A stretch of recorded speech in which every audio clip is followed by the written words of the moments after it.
Voilà, donc le recording est lancé. Bienvenue à tous.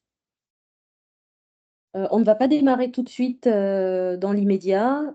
Comme vous l'avez entendu, pour ceux qui étaient connectés quand on échangeait un petit peu, Roland et moi, on va laisser le temps aux autres de nous rejoindre et on commencera vers 18h18 par là. En attendant, je suis votre hôte. Mon nom est Daniel. Je me prénomme Daniel, Daniel Lagarde ou Daniel Messiané. Les deux noms là me désignent bien.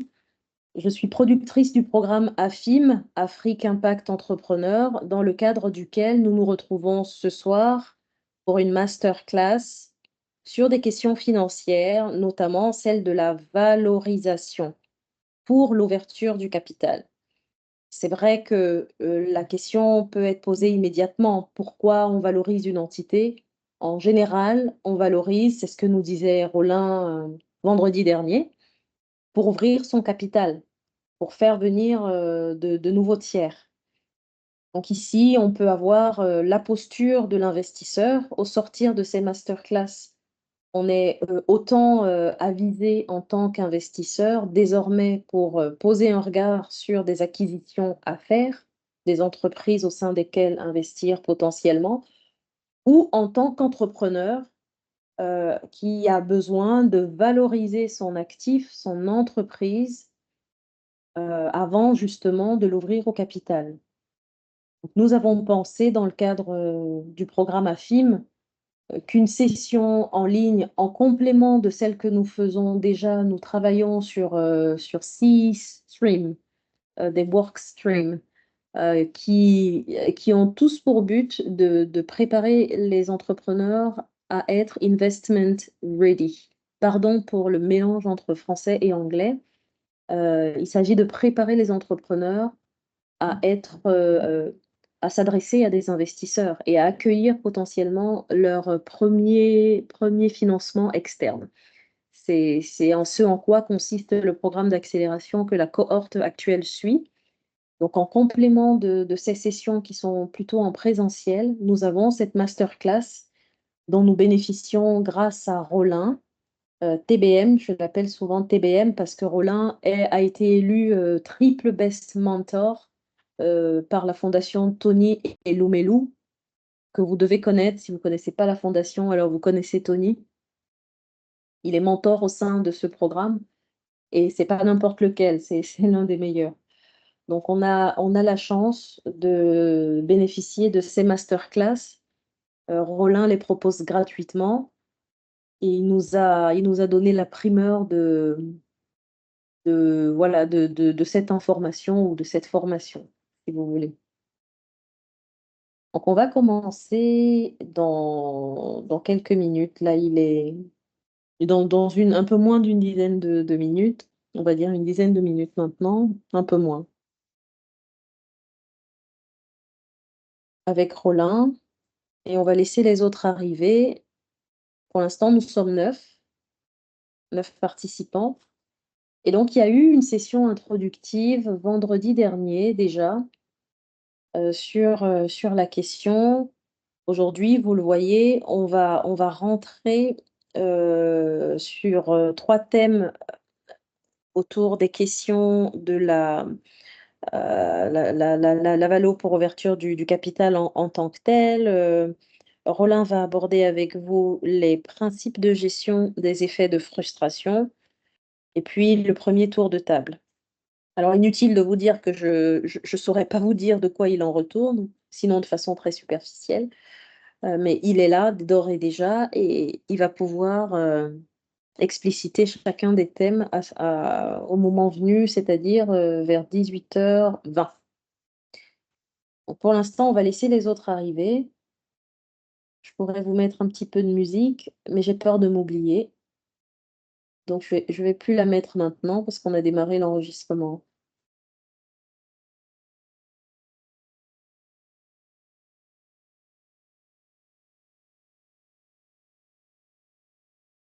Alors, pour ceux qui n'étaient pas là la fois dernière, Sur le principe, on a nos caméras coupées, c'est pas un problème.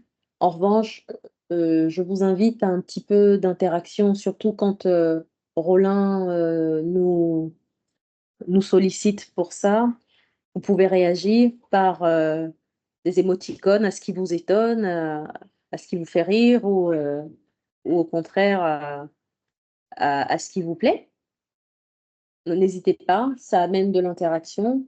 Si vous avez des questions, n'hésitez pas à les poser dans le chat. Il y a une conversation là qui nous permet d'échanger ensemble. Rollin ne le verra peut-être pas, mais nous autres le verrons. Sur le call, nous sommes deux coordinatrices, moi-même et Asia. Donc, nous aurons le temps, l'une ou l'autre, de réagir. Donc, n'hésitez surtout pas à mettre des commentaires si vous avez des choses à partager ou des réactions. De cette façon, on amènera un peu d'interaction à cette session en ligne qui ressemble souvent à un monologue, mais qui n'en est pas un, n'est-ce pas? Parce qu'on est tous très intéressés par le sujet de la valorisation.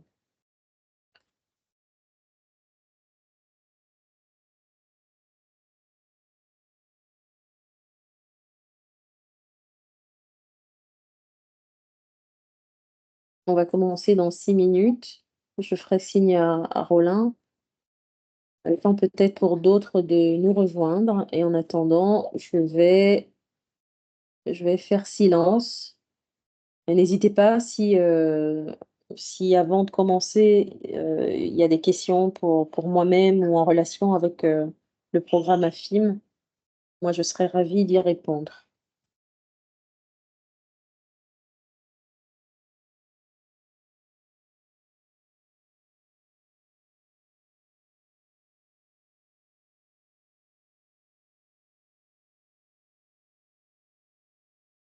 Oui, Daniel, s'il te plaît, on peut faire un tour de table, que chacun ait au moins 30 secondes de présentation. C'est une bonne idée. On n'est pas très nombreux, donc c'est tout à fait jouable. Je prends. Merci, Roland. Alors, si ça vous dit, on peut faire ce tour de table rapide. C'est peut-être l'occasion de connaître ceux qu'on ne connaît pas. Juste rapidement, votre nom et ce que vous faites. Comme nous sommes 9, ce sera, ce sera rapidement fait.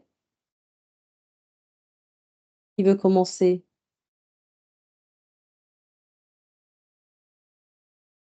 Alors, me dites pas honneur aux dames ou un truc comme ça, hein, parce que moi, j'ai commencé déjà, hein. Qui veut continuer? Bon, moi, je vais commencer. Alors, moi, je m'appelle Christian Ebong. Je suis sportif de haut niveau et pilote automobile. Et j'évolue en Europe et aux États-Unis dans des compétitions. Voilà. Top. Merci, Christian. You're welcome. Et on est très heureux de t'avoir parmi nous. Carol, there you go. Bonsoir à tous, vous m'entendez? Oui, très bien. Great. Alors, bonsoir une fois de plus. Moi, c'est Carole Bonarski, promoteur de la startup Connectic, qui est une plateforme, une marketplace de connectivité Wi-Fi pour permettre l'accès à Internet illimité à bas coût et de qualité. Merci. Merci, Carole. Contente de t'avoir sur la session ce soir. Qui veut Bonsoir à poursuivre? tous. Bonsoir, Doba. C'est toi qui prends la parole là? Non. Alors, Bon, vas-y. Bonsoir à tous. Moi, Bonsoir. c'est Doba. Je suis ingénieur de télécommunications et j'ai été invité par l'entreprise EV Énergie pour assister à cette formation. Merci. Merci, Doba. Tu es au bon endroit. Merci d'être avec Merci. nous ce soir. Tu peux baisser ta Merci. main? Ta main levée maintenant.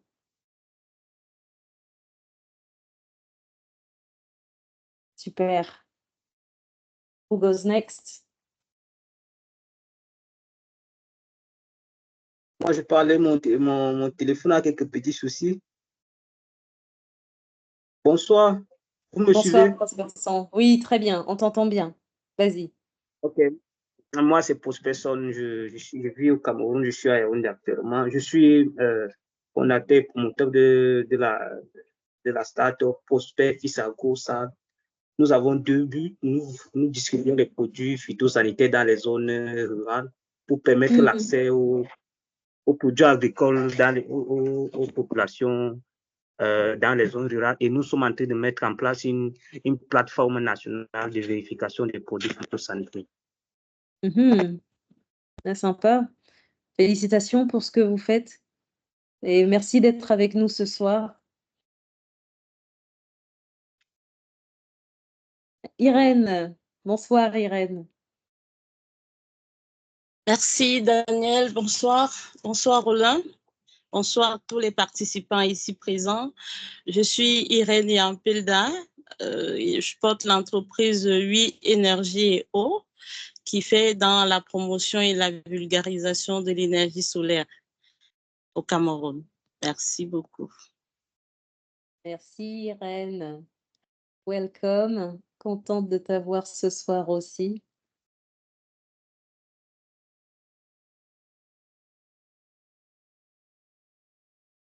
On n'a pas entendu Tiapou et Asia.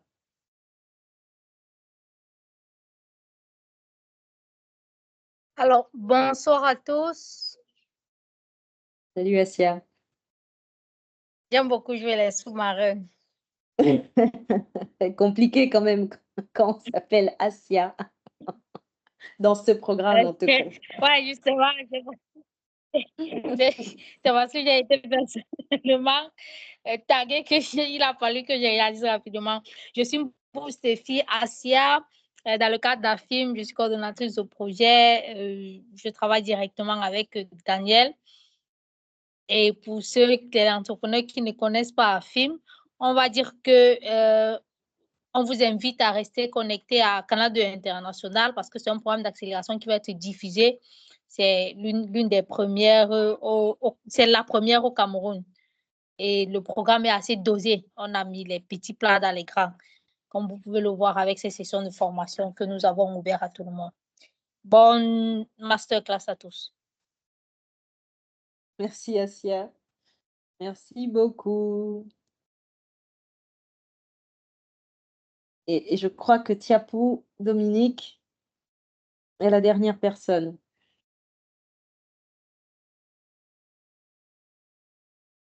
À moins que ce soit une intelligence artificielle, je ne sais pas.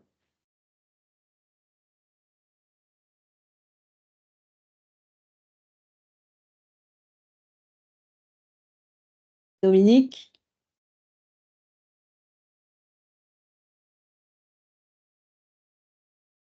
Ah. Allô, Dominique?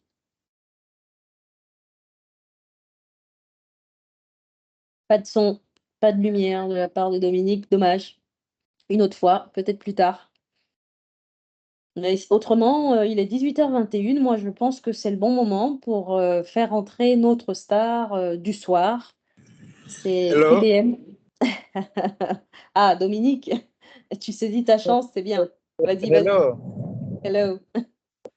Yes, my name is Tiepo Dominic Yonge, founder and managing director of Young Industries. We are into extraction of palm kernel oil for detergent production.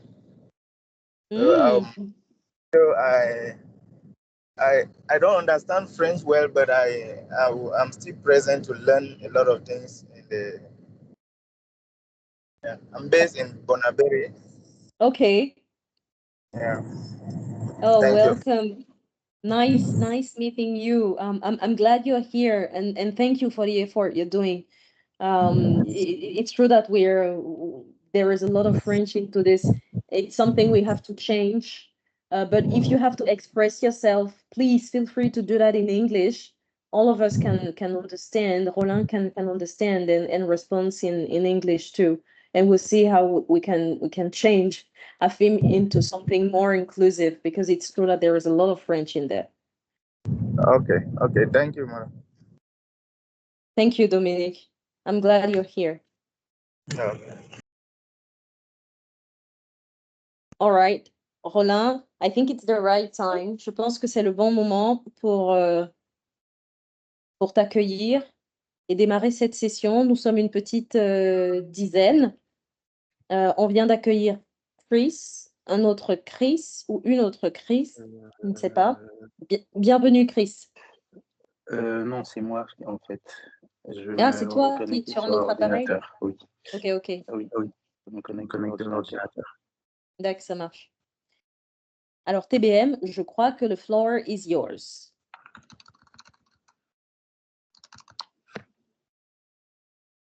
Ok, bonsoir tout le monde et bienvenue à cette deuxième série sur 3 des masterclass de formation sur la valorisation et du premier tour d'étape.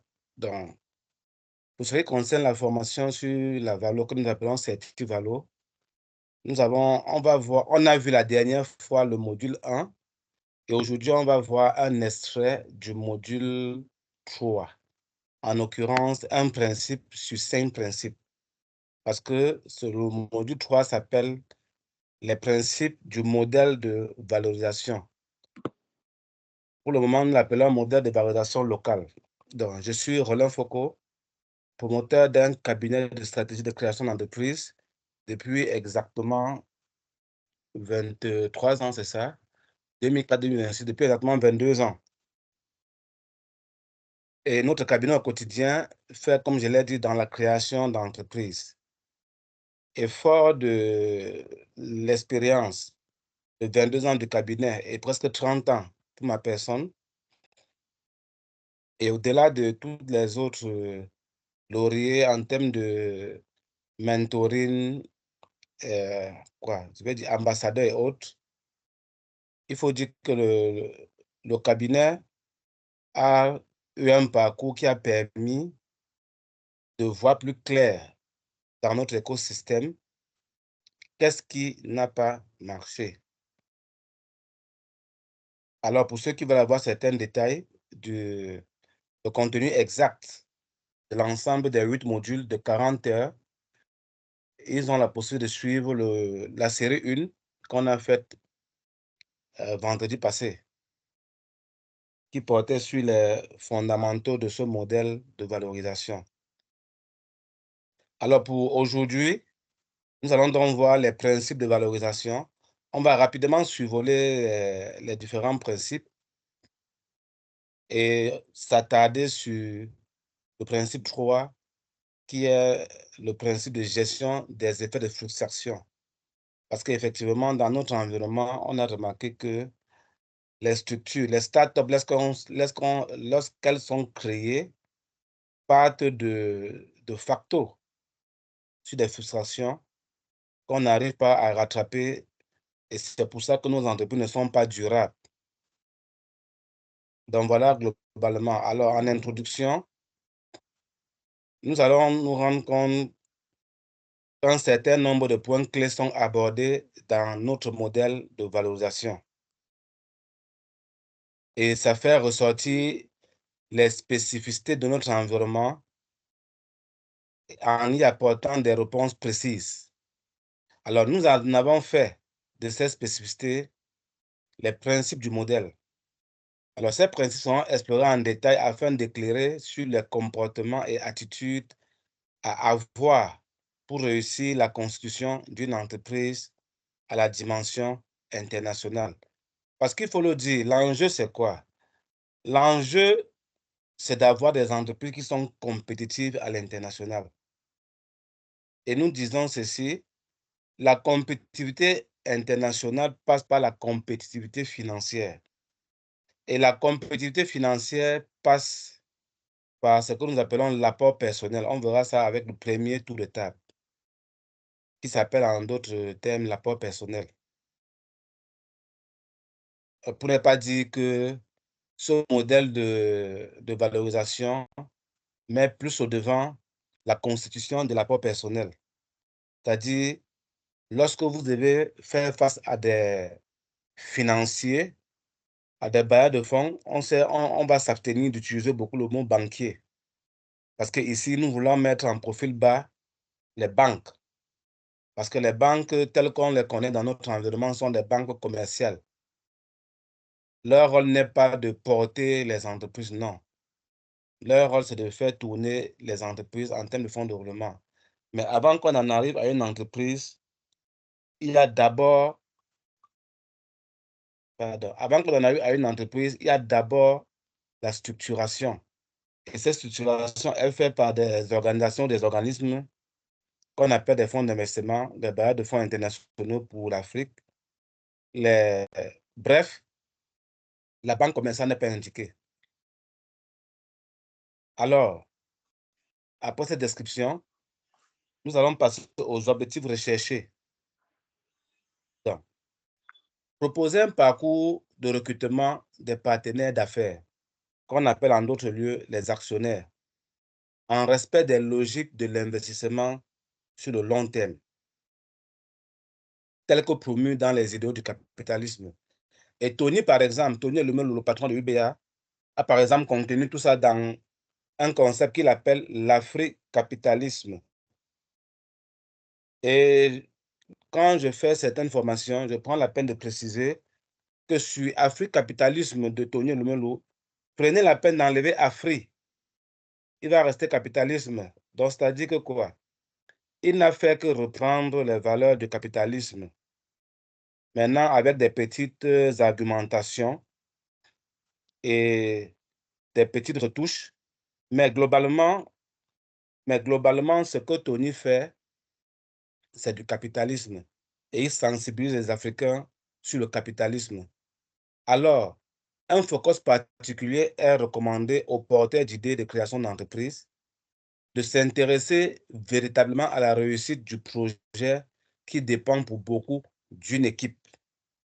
Donc, vous voyez que les objectifs recherchés, c'est que, en tant que porteur de projet, porteur d'idées, créateur d'entreprise, entrepreneur, vous devez comprendre que lorsqu'on vous demande l'apport personnel, la contribution, votre contribution dans le cadre du financement de votre entreprise face à un plan d'investissement, il n'est pas question que celui qu'on appelle le DG ou le CEO en anglais, bref, l'homme qu'on voit le plus et qui généralement est un pur ouvrier, parce qu'il est DG. DG, c'est le dernier poste dans une entreprise. Pour ceux qui ne savent pas, je vous l'annonce aujourd'hui. Directeur général, c'est le dernier poste dans une entreprise. C'est un ouvrier, c'est un salarié, c'est quelqu'un qui a fait des études pour venir gérer. Il ne connaît rien à rien à la structuration et à la création d'une entreprise. La preuve, il ne sait même pas combien a coûté la chaise sur laquelle il s'assoit tous les jours. C'est ça la réalité. Et ça s'appelle la gestion. Vous devez savoir qu'avant d'en arriver à la direction générale, il y a minimum 40 personnes qui interviennent avant un directeur général. Et ces personnes n'interviennent pas à proprement dit dans l'ombre, on va dire ça comme ça là. Mais notez dès aujourd'hui qu'il y a 40 personnes qui interviennent avant qu'un directeur général ne rentre en jeu. Et l'imagerie populaire voudrait qu'on prenne le directeur général pour l'alpha et l'oméga, alors qu'il est purement et simplement un employé. Même quand il est actionnaire, en tant que directeur général, il joue le rôle d'employé. Il joue le rôle de la cheville ouvrière. C'est lui qui implémente les stratégies et la vision des créateurs de l'entreprise. Lesquels créateurs d'entreprise s'entourent d'un certain nombre de conseils qui ont pour rôle de protéger les investisseurs. Alors, il sera question pour nous, à travers ce masterclass, de bien comprendre de quoi il s'agit. Bon, la bonne nouvelle, c'est que vous pouvez m'interrompre à tout moment. Et je vais encore proposer qu'une charmante personne nous lise ce qui s'affiche à l'écran. Daniel, pilote, s'il te plaît. Passe la parole à qui veut la prendre. Alors, je propose à un volontaire ou une volontaire de prendre la parole. Il est question de lire pour nous tous ce qu'on a affiché à l'écran.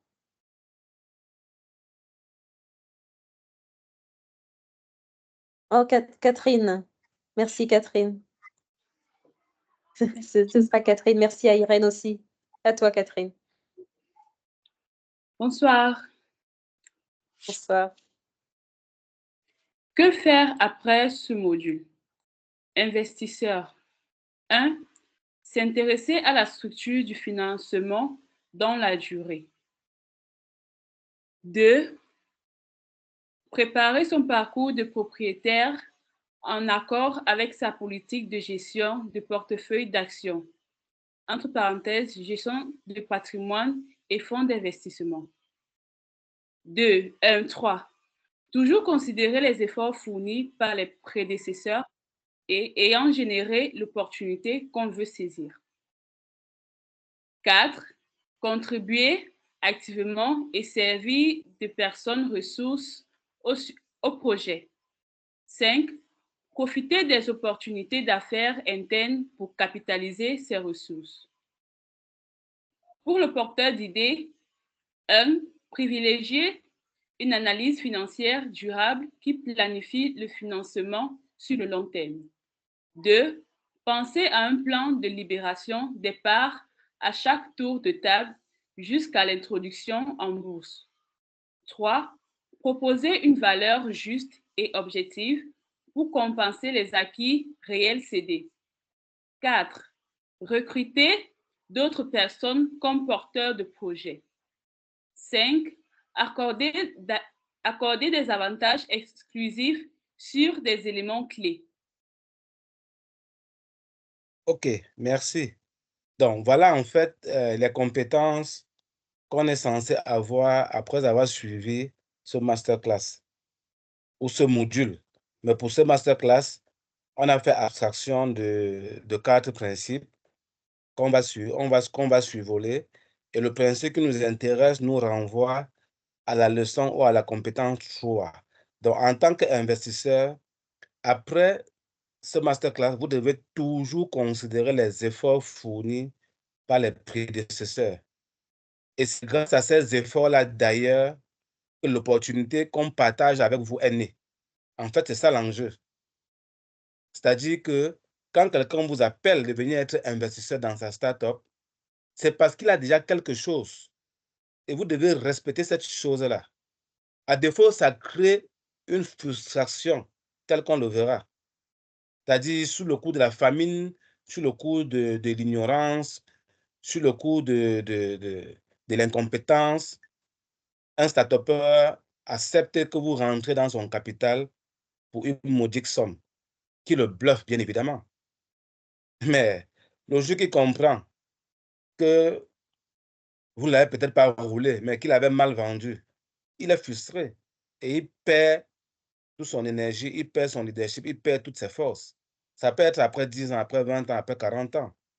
Alors, à ce rythme-là, on n'aura jamais d'entreprise qui passera le cap de 300 ans ou 500 ans, comme certaines entreprises qu'on connaît bien. Et en tant que porteur d'idées, il est aussi question, dans le point 3, de proposer une valeur juste et objective pour compenser les acquis réels cédés. Ça voudrait dire quoi? Ça voudrait dire que le porteur d'idées doit pouvoir s'entourer des compétences qui peuvent l'aider à valoriser son entreprise. Au point maintenant que ce qu'il a comme acquis et qui vient d'être valorisé, c'est ce qu'on appelle les valeurs créées. C'est pour ça qu'on dit un entrepreneur, c'est un créateur de valeur. Une fois les valeurs créées, ça devient de la richesse. Oui, ça devient de la richesse au point où on partage cette richesse avec d'autres investisseurs en contrepartie de ressources, surtout pas d'argent, ou mieux pas d'argent. On ne va pas y revenir, mais ça va peut-être circuler pendant qu'on va parler. Parce que chez nous, on ne parle pas d'argent, on parle de ressources. Alors, en contrepartie de ces ressources que les investisseurs apportent, les créateurs d'entreprises et de valeur leur cèdent une partie. Et comme on a dit, cette valeur, cette partie cédée doit être juste dans sa valorisation. Donc, voilà pour ce qui était de ces compétences. Alors, au sommaire, globalement, nous avons le principe 1 que nous appelons le principe du schéma de financement. Le principe 2, principe du modèle d'ouverture. Principe 3, qui est l'objet de cette session aujourd'hui, c'est le principe de gestion des effets de frustration. Le principe 4, c'est le principe de copromotion et le principe 5, le principe des privilèges.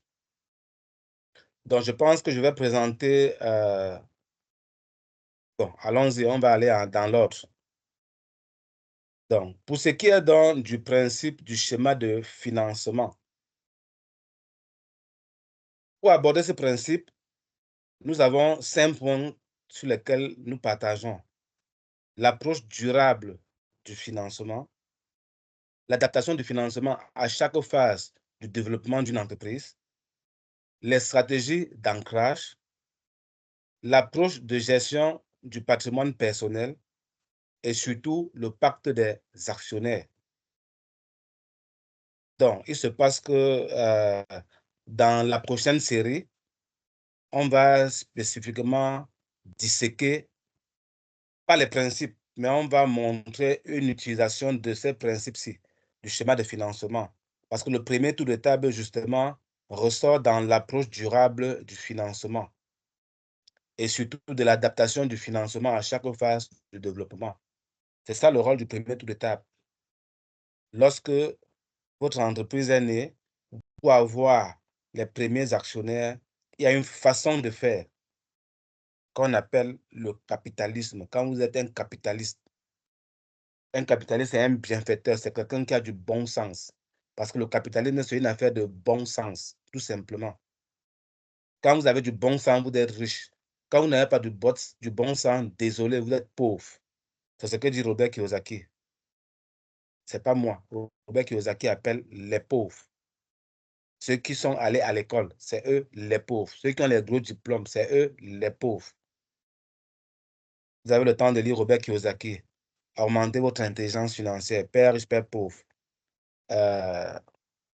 Guide pour investir. L'école des affaires. Donc, l'entreprise du 21e siècle. Il y a comme ça plus de 80 livres écrits par Robert Kiyosaki. Si vous accrochez à ces livres-là, vous en saurez plus sur sa définition de riche et sa définition de pauvre.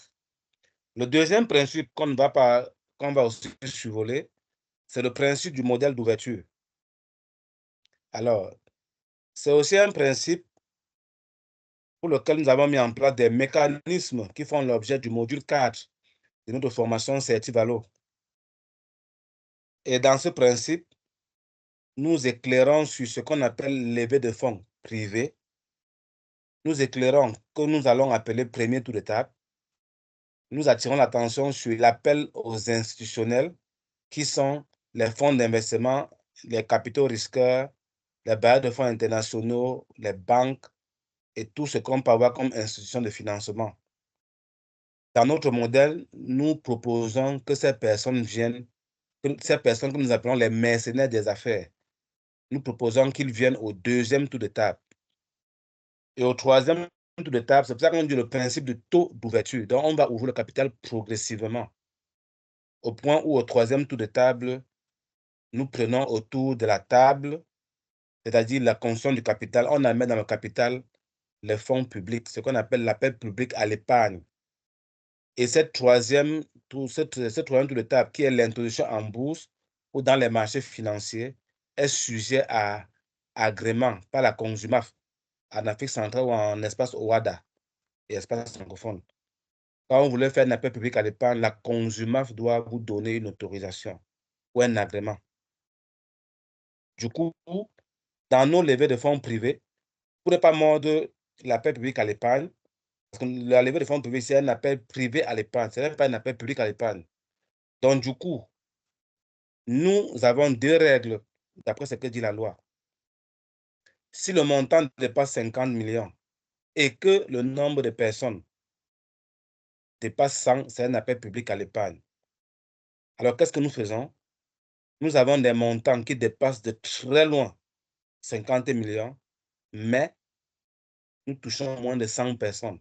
Ça reste dans un appel privé, un appel de fonds privé. Ça, c'est d'un. Et donc, où nous prenons aussi, où nous pouvons prendre plus de 100 personnes, mais moins de 50 millions. Dans tout cas, ce n'est pas un schéma qui nous intéresse. Donc, le schéma que nous avons, c'est que nous faisons des levées de fonds privés qu'on appelle premier tour de table à des montants suffisamment élevés en termes de milliards, mais auprès d'un certain nombre de personnes qui sont contenues. Alors, qu'en est-il du principe de gestion des effets de frustration? On va donc y aller. Nous allons aborder ce principe de gestion des effets de frustration à travers 3 points. Le premier point, c'est les constats et intérêts de la valorisation. Le deuxième point, c'est les effets, c'est le principe de gestion des effets de frustration. Et le troisième point, ce sont les outils de gestion de ces effets de frustration. Alors, qu'en est-il donc du premier point? Constat et intérêt de la valorisation. Le constat est celui-ci. Il y a une injustice économique et non... Le constat, c'est l'injustice économique et la non-optimisation des potentiels et niches de création de valeur. Voilà le constat qui est flagrant. C'est que dans notre communauté, on insère, ou bien il y a une injustice économique qui s'insère très tôt lorsque nous créons les entreprises. Et du coup, ça met les stigmates de la pauvreté et les stigmates de la non-pérennisation. Puis encore, lorsqu'il y a cette injustice, c'est que tout le potentiel qu'on attend des créateurs d'entreprise est tué. Ça disparaît. Tout ce potentiel-là est étouffé. Voilà le mot. Et du coup, nos entreprises vivotent pendant longtemps. C'est pour ça, à notre avis, qu'en 40 ans, 50 ans, 80 ans, l'Afrique n'arrive pas à dépasser 2% du commerce mondial. C'est-à-dire qu'on joue tellement mal que nous sommes restés dans l'habitude, qui est une seconde nature, oubliant que nous avons une première nature. Revenons dans notre première nature, qui est quoi? Qui est le bon sens. Et de façon très récurrente, les tentatives de collaboration entre les start-upers et les investisseurs jeunes s'avèrent être généralement une mauvaise expérience, en fin de compte, sans qu'il y ait possibilité véritable d'apprentissage. Je pense que je vais vous lire un dossier que nous sommes en train de piloter actuellement. Je vais fouiller ça et je vais le lire. Donc, la conséquence maintenant, c'est quoi? La conséquence étant l'observation des phénomènes de frustration qui annihilent les perspectives de création des entreprises durables. C'est tout. Ce n'est pas compliqué. C'est-à-dire que parce que lorsque, avec nos comportements habituels, nous insérons les stigmates de la pauvreté dans nos entreprises. Et la bonne nouvelle, c'est que on le fait avec fierté. C'est-à-dire on est très fier lorsque on met au monde un enfant qui est mort-né. On est très fier. Il y a une fierté monumentale. C'est-à-dire les gens sont contents d'être pauvres. Au point où si tu les appelles pauvres, ça va les énerver. Ils sont contents d'être pauvres. Bon, je ne vais pas vous inviter à aller lire l'autoroute du millionnaire qui vous démontrera que la richesse, c'est la liberté, la santé et les relations. Voilà la définition de la richesse. Alors, sur ce constat, j'ai lu un passage qui m'a rappelé une opération que nous sommes en train de faire actuellement, là où nous avons dit, de façon très récurrente, les tentatives de collaboration entre les start-upers et les investisseurs jeunes. C'est le mot jeune que je voulais donc accentuer en vous prenant un cas pratique. Nous sommes actuellement en train de piloter un projet de création d'un groupe dans le secteur de l'élevage et nous avons consulté un cabinet en Tunisie. Le bonhomme du cabinet nous envoie sa facturation avec un paiement à 3 niveaux, en 3 étapes. Le classique est 50% à l'avance, 25% à mi-chemin, 25% à la livraison. C'était le classique. Si on était en une session physique, je vous aurais montré les documents. et ainsi de suite. Ou bien une session de 8 heures, parce que ce cours, sur les principes, c'est 8 heures de cours. 4 heures le matin, 4 heures le soir. Donc, alors, pourquoi j'ai dit investisseur jeune? Parce que lorsque le Tunisien a fait sa proposition, le porteur de projet m'envoie son offre. Qu'est-ce que je lui ai dit? Permettez que je lise, hein. Je pense que c'est l'occasion. C'est pour ça qu'on a le masterclass, pour seulement que je me retrouve peut-être rapidement. Donc, je lui ai seulement dit, c'est une offre classique, c'est tout. Je lui ai dit, c'est une offre classique, si tu peux payer, paye. Et le lendemain, de toute façon, le gars peut payer. C'était une facture de 13 millions, il était question qu'il paye 7,5 millions en cash, tout de suite, quoi. Je lui ai dit, non, il faut payer. Tu peux payer, paye. 2 jours plus tard, il m'interpelle, il me dit, Roland, je t'ai dit une chose, c'est que s'il est question que je sorte 5 francs pour ces études-là, c'est que c'est de l'arnaque. En fait, c'est que nous n'avons pas en face de nous le bon investisseur ou bien le bon cabinet, si vous voulez. C'était ça le jeu. Et du coup, bon, je ne me retrouve pas. Du coup, qu'est-ce que nous avons fait? Nous avons mis en place une stratégie pour appâter le cabinet, ce cabinet tunisien. Et nous l'avons sur un échange. Bon, c'est pas ça. Alors, sur un échange, nous lui avons mis la pression parce qu'en fait, nous nous sommes dit une chose. Soit il est en train de nous tester pour savoir si nous sommes des vrais entrepreneurs. J'espère que vous l'écoutez. Soit c'est à nous de le tester pour savoir, parce que s'il est un faux consultant, nous tombons dans son piège. S'il est un bon consultant, il faut que nous collaborons avec lui. Alors, pour qu'il soit donc un bon consultant, pour ne pas dire un bon investisseur pour nous, il faudrait donc que nous aussi le mettre à l'épreuve. Qu'est-ce que nous avons fait? Nous l'avons mis à l'épreuve. Je vous ai parlé de sa première offre. Je partais avec vous la dernière offre. La dernière offre, c'est celle-ci. Bonjour, mon frère. Suite à notre entretien téléphonique de ce matin, nous avons pris connaissance de votre souhait de poursuivre notre collaboration sous la forme d'une association entre nos structures respectives. Association d'affaires, ça veut dire que nous, on lui a dit tu entres dans le capital. On ne te paye pas, nous voudrions que tu entres dans le capital de notre entreprise. D'après cette vision, notre rôle devra porter sur un engagement continu dans le futur projet. Au lieu d'une simple mission et dans lequel notre savoir-faire et notre apport technique, je vous épargne les détails, seraient convertis. Donc oui, il dit, nous voulons un engagement continu au lieu d'une simple mission. Et dans ce cas, donc, leur apport technique serait converti en part sociale dans la nouvelle entité qui sera créée en cet effet.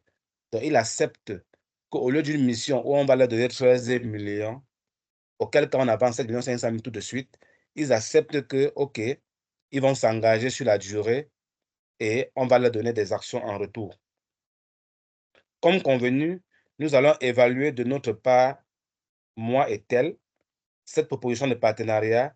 De votre côté aussi, vous allez nous soumettre un draft d'un protocole détaillé que nous allons discuter ensemble lors de notre prochain appel de groupe prévu courant ce week-end, samedi 14 février ou dimanche 15 février. En vous souhaitant bonne réflexion, veuillez accepter, chers amis, mes salutations les plus fraternelles. Donc, je me répète, je vais lire et vous pouvez lire en même temps que moi. De façon très récurrente, les tentatives de collaboration entre les start-upers et les investisseurs jeunes s'avèrent être généralement une mauvaise expérience. Et je viens de vous montrer ce que c'est qu'un investisseur qui n'est pas jeune, un investisseur averti. Et Daniel vous l'a rappelé, le but de cette manœuvre, on a 2 profils à la fin. Investisseur averti et ou entrepreneur averti. Donc voilà, j'ai partagé cette petite expérience, ce cas pratique. Alors, quel est maintenant l'intérêt de la valorisation? Je veux un volontaire pour lire, s'il vous plaît. Quel est l'intérêt de la valorisation? Daniel, s'il te plaît, tu fais lire. On invite quelqu'un. Est-ce que quelqu'un veut prendre la suite après Catherine?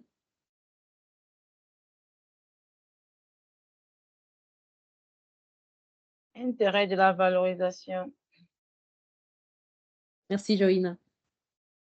À quoi? Je peux aller, s'il vous Pardon. plaît. Merci. Réparation d'une injustice naturelle qui s'infiltre dans les relations humaines, qui stigmatise la vie économique des entreprises et impacte durablement leur développement au cas où elles ne meurent pas dans les 5 ans. La valorisation a l'avantage de mettre devant les efforts fournis par les fondateurs d'une entreprise, activités créatrices de valeur et les ingénieries financières développées, permettent de leur donner la latitude de transiger lors du transfert de propriété opéré pendant l'ouverture du capital. C'est tout ce que je vois. Merci. Pas encore. Merci. Donc, merci pour cette belle voix. Donc, l'intérêt de la valorisation, donc, c'est de réparer cette injustice naturelle. Donc, elle est devenue naturelle parce que c'est nous, dans nos élans de pauvreté, que fièrement, on partage notre pauvreté. On contamine les autres, je dis bien fièrement.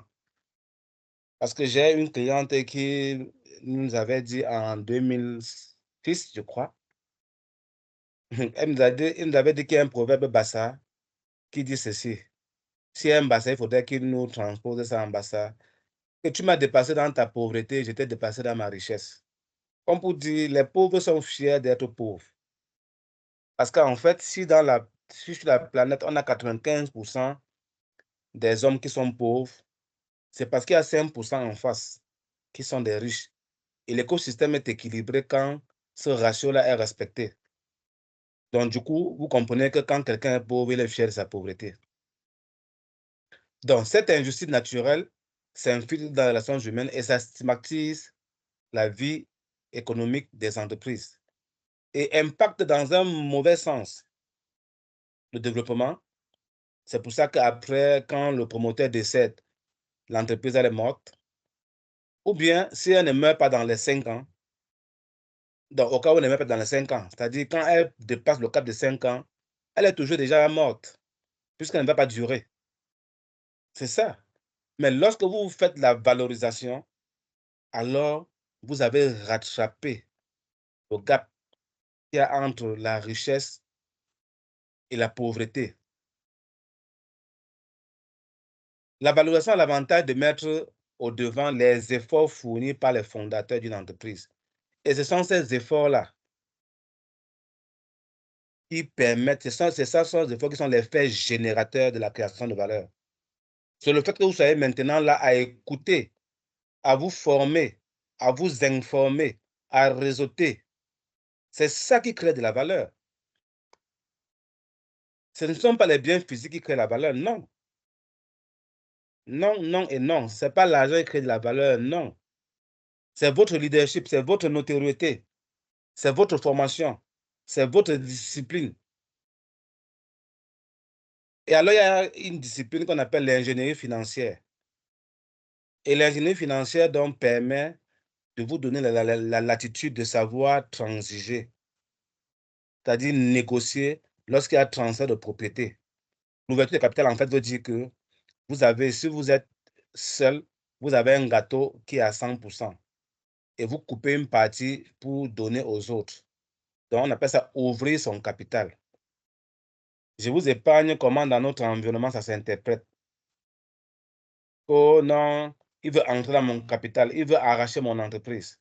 C'est-à-dire que les gens qui créent des entreprises dans notre environnement sont réfractaires avec leur dernière énergie à l'ouverture de capital. Il y a même un très grand groupe camerounais qui nous a consultés en environ 2 mois. Nous avons proposé de valoriser. Le DG du groupe qui nous a consultés nous a dit surtout pas que ce multimilliardaire camerounais préfère mourir que d'ouvrir son capital. Et il nous a montré ses plans, ses stratégies. Il avait déjà proposé à la famille l'ouverture de capital. La famille a dit non, surtout pas l'ouverture de capital. C'est tout. Donc, les gens préfèrent mourir que d'ouvrir le capital. Pourtant, le capitalisme demande d'ouvrir le capital.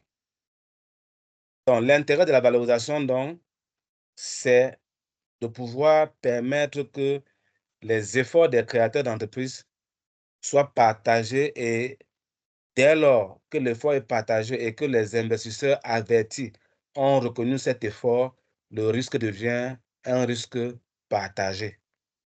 Et s'il y a deux valeurs en entrepreneuriat quelque part, ce sont ces deux choses-ci. Une seule main ne peut pas faire un paquet. C'est pour ça qu'il faut ouvrir le capital. Ce sont les règles de l'investissement. Pour investir, vous devez être plusieurs à investir. Et la deuxième règle, c'est quoi? On ne met pas tous ses œufs dans un même panier. Ça veut dire que quand vous avez 100, au lieu de mettre les 100 là dans un seul projet, mettez les 100 là dans plusieurs projets. C'est tout. Non seulement dans un projet, vous faites entrer les autres, mais vous-même, ce que vous avez, vous répartissez les risques. C'est ça, ne pas mettre ses œufs dans un même panier. C'est la répartition des risques. Donc, rien que le fait d'accepter que d'autres s'allient à vous, vous êtes déjà en train de ne plus mourir. Vous êtes en train d'être durable, mais comment faire pour expliquer ça à nos start-upers? Comment faire? Ils ne sont start-upers que de nom, ce sont des PME. Ce ne sont pas des start-up. Ce sont des PME. Attention. Peut-être dans les questions-réponses, je partagerai une vidéo sur magicien ou titan. Je vais proposer à Daniel, au cas où j'aurais déjà partagé ça avec Daniel et Asia, je vais proposer à Daniel de caler cet élément-là. Au cas où ça assied pendant les questions-réponses, il faudrait que Daniel nous partage ça. Si je n'ai pas encore eu à partager, il faudrait me signaler. Si j'ai déjà eu à partager, vous ne me signalez pas. OK.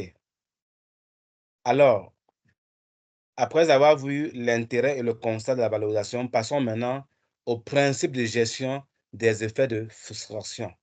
Il y a un phénomène pour lequel je vais vous poser la question. Quand on par 50-50, il faut que je revienne pour ne pas tricher. Pour qu'il n'y ait pas de tricherie. OK. Question, Daniel, s'il te plaît, pilote ça. Qu'est-ce qu'on entend par 50-50 lorsqu'on fait les affaires? Je crois que ça veut dire qu'on est à part égale entre deux parties. C'est moitié-moitié. D'accord. Qui d'autre peut nous partager son expérience de 50-50? Je veux que quelqu'un qui a un truc poignant nous partage de façon naturelle. C'est pour ça que j'ai fait un pas en arrière, pour que vous ne trichez pas. Je veux que quelqu'un nous partage son expérience de 50-50. Que veut dire 50-50 dans notre environnement? Allons-y. Et c'est le 50-50 qui tue toutes nos entreprises. Allons-y, je vous écoute. Un volontaire qui veut bien partager une bonne expérience avec nous. Allons-y. Levez la main, Daniel vous donne la parole.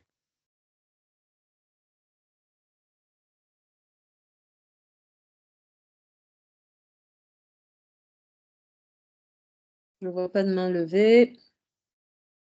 Non, il faut qu'une main se lève, s'il vous plaît.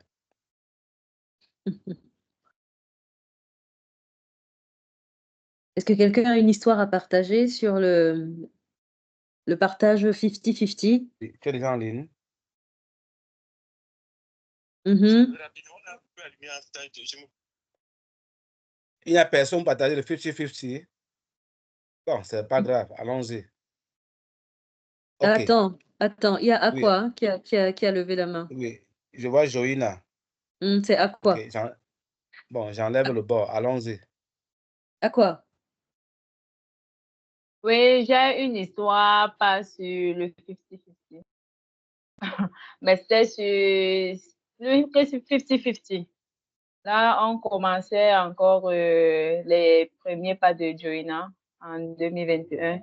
Et puis, il y a quelqu'un qui s'est intéressé à notre activité.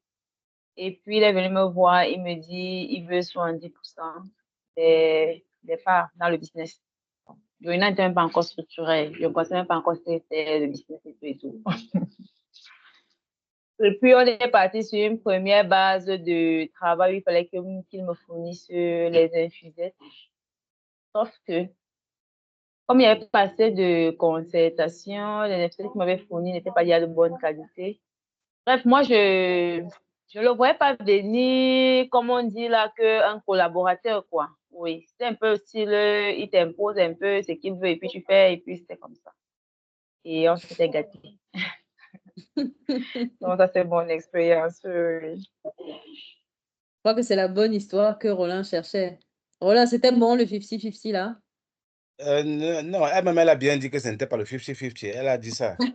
C'était Bon, 70. on avance quand même. Si les gens ne veulent pas partager, ce n'est pas grave. On va donc avancer. Bon, peut-être que maintenant, quelqu'un peut... Après que j'ai expliqué, quelqu'un peut alors partager, de grâce. Alors, règle du 50-50, cette règle qui tue toutes nos entreprises. Qu'est-ce qu'on dit? Je veux un volontaire pour lire. Joïna, tu peux lire, s'il te plaît.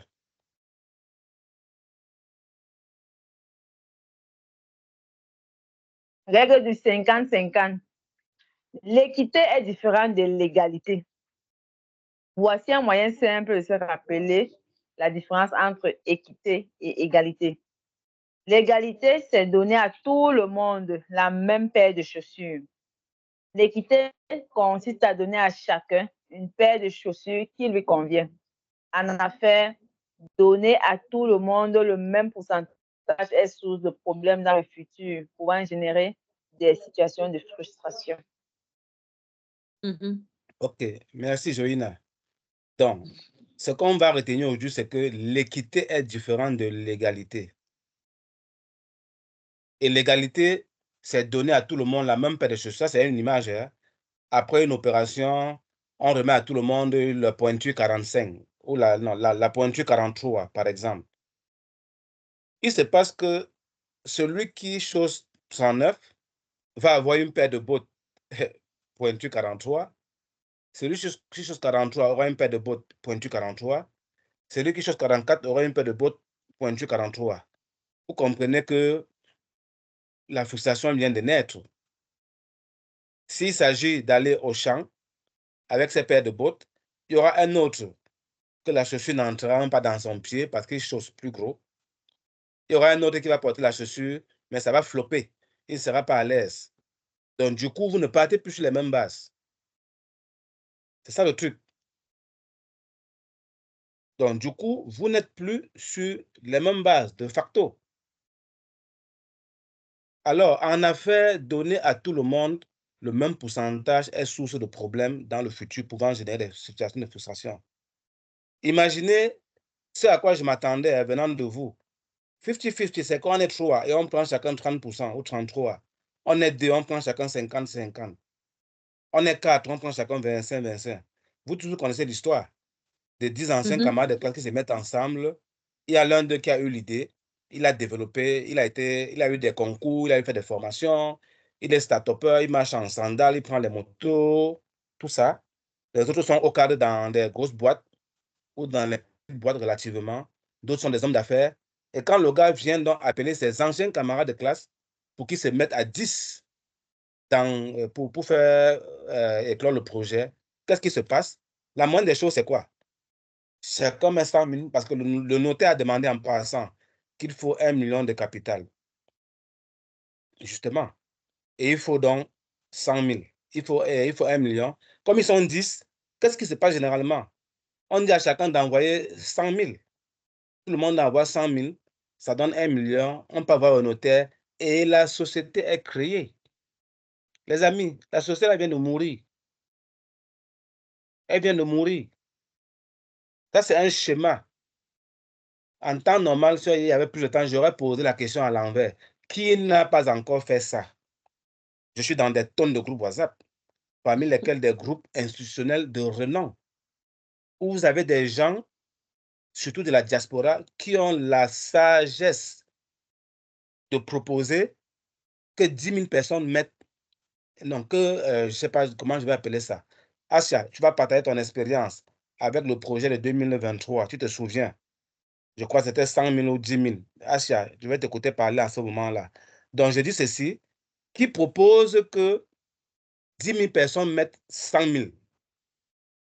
Et voilà comment on peut développer telle partie du Cameroun. C'est l'Ouest, allons-y. Et puis, tu as la diaspora derrière qui tisse sur les ficelles, qui disent que non, vraiment, c'est pas compliqué. Pourquoi on se bagarre tous les jours? Vous là au pays, vous êtes timbré, que vous ne réfléchissez pas. C'est pas compliqué. Mettons-nous même 1000. Chacun met 1 million. Ça fait quoi? Ça fait 1 milliard, 10 milliards, je ne sais pas trop. Mais les amis, ça c'est échoué avec fracas. Et puis de toute façon, ça se fait tous les jours et ça échoue. En passant, on ne sait jamais. Je vous dis bien, ça se fait tous les jours et ça échoue. Je vais encore ouvrir un groupe WhatsApp et vous lire quelque chose qui est en train de se partager. Daniel, je ne t'ai pas oublié, hein? Donc je gère ça tout de suite pendant que je parle. Ça marche. OK. Donc je vais ouvrir un autre groupe WhatsApp pour que vous compreniez la cupidité de l'homme. Là, je pèse mes mots. Où les gens font des projets et ils proposent que tout le monde doit mettre exactement le même montant. Et dit, waouh, qu'est-ce qui n'a pas marché? Qu'est-ce qui n'a pas marché? C'est ça le drame. Donc, Daniel, c'est bon, je ne vais pas chercher autre chose. Alors, oui, je laisse parler Asia. Asia, raconte-nous ton histoire. Nous t'écoutons. Tonton Roland, vous savez que j'ai été trempée dans plein de choses, donc j'ai besoin que vous me récitiez un peu. Non, je parle de le projet de 3 CIG où on devait prendre ce quoi, où on devait faire que 100 000 personnes côté 10 000, tu te souviens? Oui. Voilà. Tu parles beaucoup, tu as maxi 4 minutes, on t'écoute. Ou moins de 4 minutes. Parle-nous de l'expérience de façon naturelle. L'ingéniosité de l'époque, en fait. Alors, nous sommes partis dans le cadre de la coopérative 3CIG sur un modèle de développement communautaire de base. Développement communautaire basé sur la finance islamique, où on s'inspire un peu de certaines expériences qui ont été faites en Afrique de l'Ouest et au Bangladesh notamment. L'idée étant de mettre sur pied un fonds de cautionnement mutuel qui va amener, qui va servir de garantie aux entrepreneurs, aux start-upers, aux créateurs de valeur.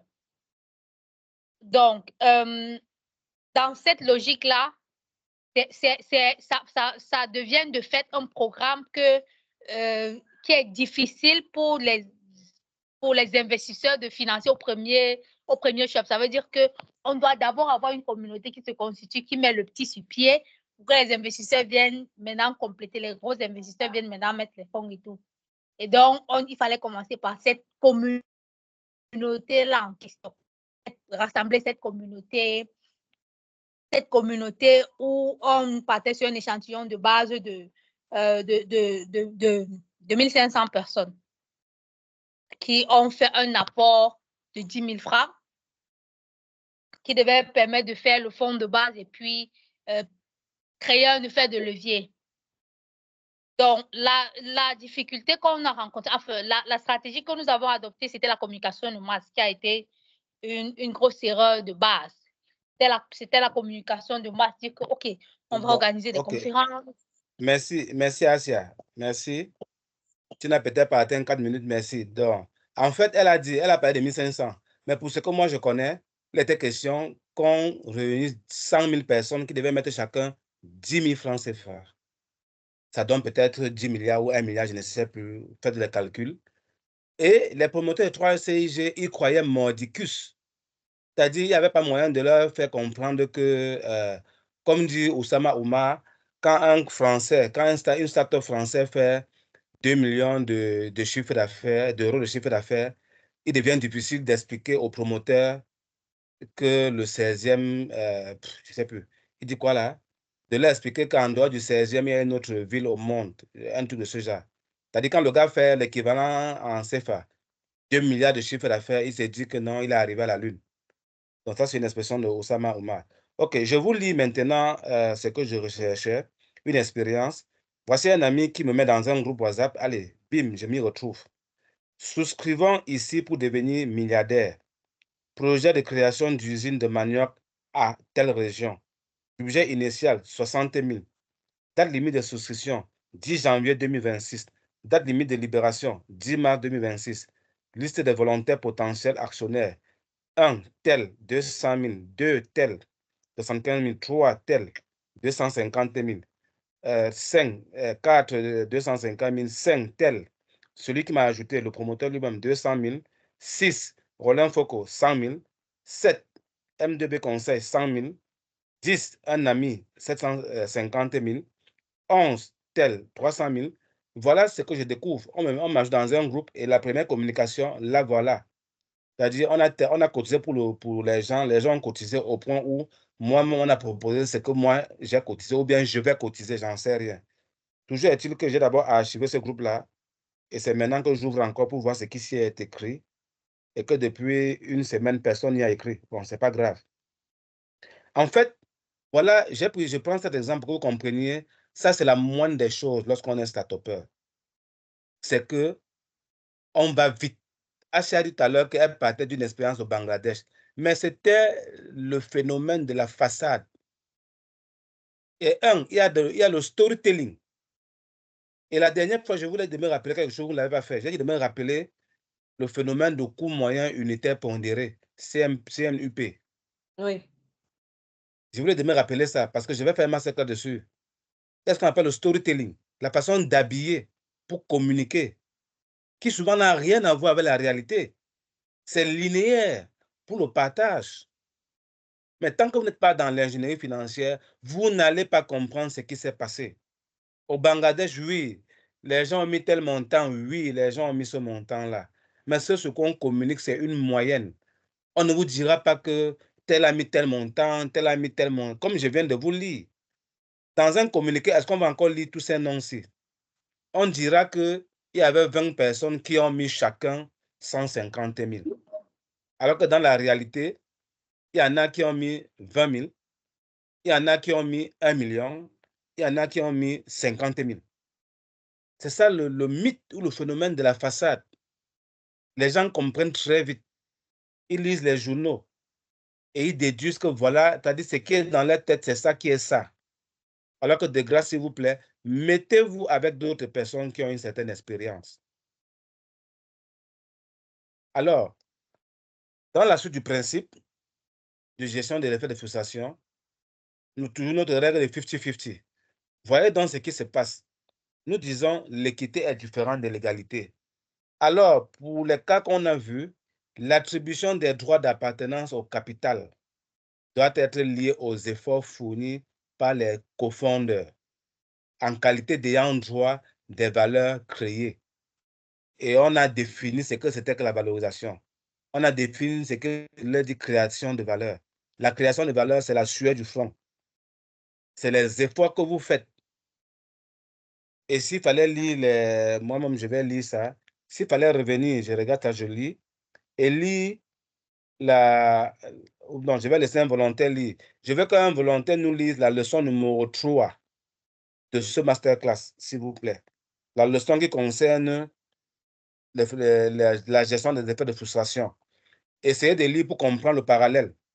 S'il n'y a pas un volontaire, moi, je vais le lire. Attends, donc, prenez le PDF. Ah oui. Oui, prenez le PDF et ouvrez le 3 tel qu'on l'avait lu tout à l'heure. Je ne veux pas seulement y rentrer. Est-ce qu'il y a un volontaire qui peut le faire?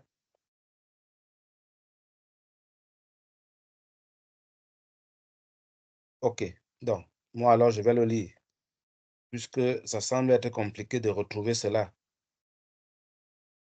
Règle du 50-50. Non, ce n'est pas ça. J'ai dit dans le support. Dans le support, j'ai dit de lire la leçon 3. Que retenir de ce module? Qu'est-ce que nous avons dit dans la leçon 3?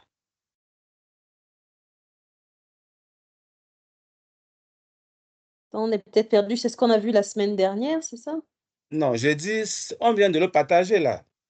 Attends, le support de ce cours. Je vois pas. Attends, Que retenir après ce module? Que faire? C'est que faire après ce module, non? Oui, allons-y. Oui, lisons dans le 3. Que nous dit le 3? Oui, Le 3, laissons Carole. Non, laissons Carole lire. Carole Vas-y, Konaski. Vas-y, Carole. Carole, nous t'écoutons. Bonsoir à tous. Vous me suivez? Oui. On te suit parfaitement. Okay, great. Que faire après ce module? Investisseur, s'intéresser à la structure du financement dans la durée. 2. Préparer son parcours de Non, propriétaire. Carole, s'il Oui. te plaît, Carole, lis la leçon 3. C'est pas compliqué, mon frère. Ok, désolé. Alors, 3. toujours considérer les efforts fournis par les prédécesseurs et ayant généré l'opportunité qu'on veut saisir. Ça, c'est plus l'investisseur. Et pour le porteur d'idées, proposer une valeur juste et objective pour compenser les acquis réels cédés. Ok, qui peut nous transposer ça maintenant à ce qui s'affiche à l'écran? Qui peut nous transposer ça à ce qui s'affiche à l'écran? Est-ce que vous voyez le parallèle? Oui. Oui, je crois Oui, que Carole, vas-y, explique-moi. Alors, la leçon 3, au niveau du porteur d'idées, en rapport avec la proposition d'une valeur juste et objective pour compenser les acquis réels cédés, est parallèle avec les efforts fournis par les cofondateurs. Il faudrait donner une part de l'entreprise en rapport avec le travail qui a été achevé par cette personne dans la création de la valeur. Ok, qui d'autre? Daniel voulait parler. Je serais allée dans le même sens que Carole, c'est d'avoir une répartition des parts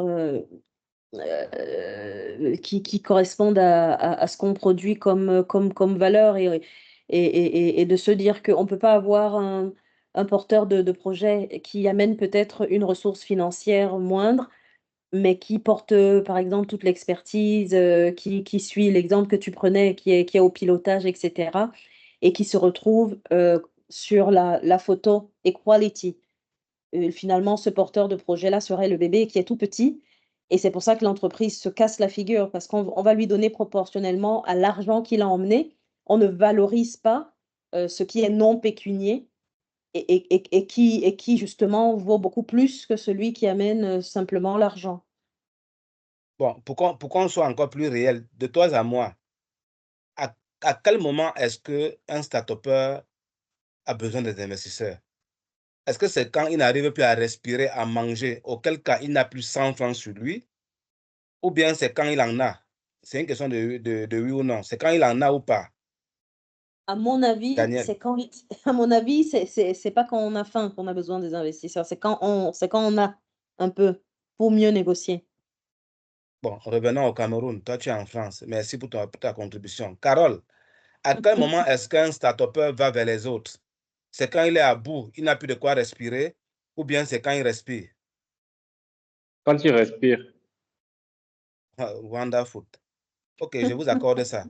Dans notre environnement, C'est à quand part on veut Carole déjà et Daniel, l'enterrer. c'est quand on veut déjà l'enterrer. Véloma, allons-y. Véloma, allons-y. Il y a au moins quelqu'un qui est lucide.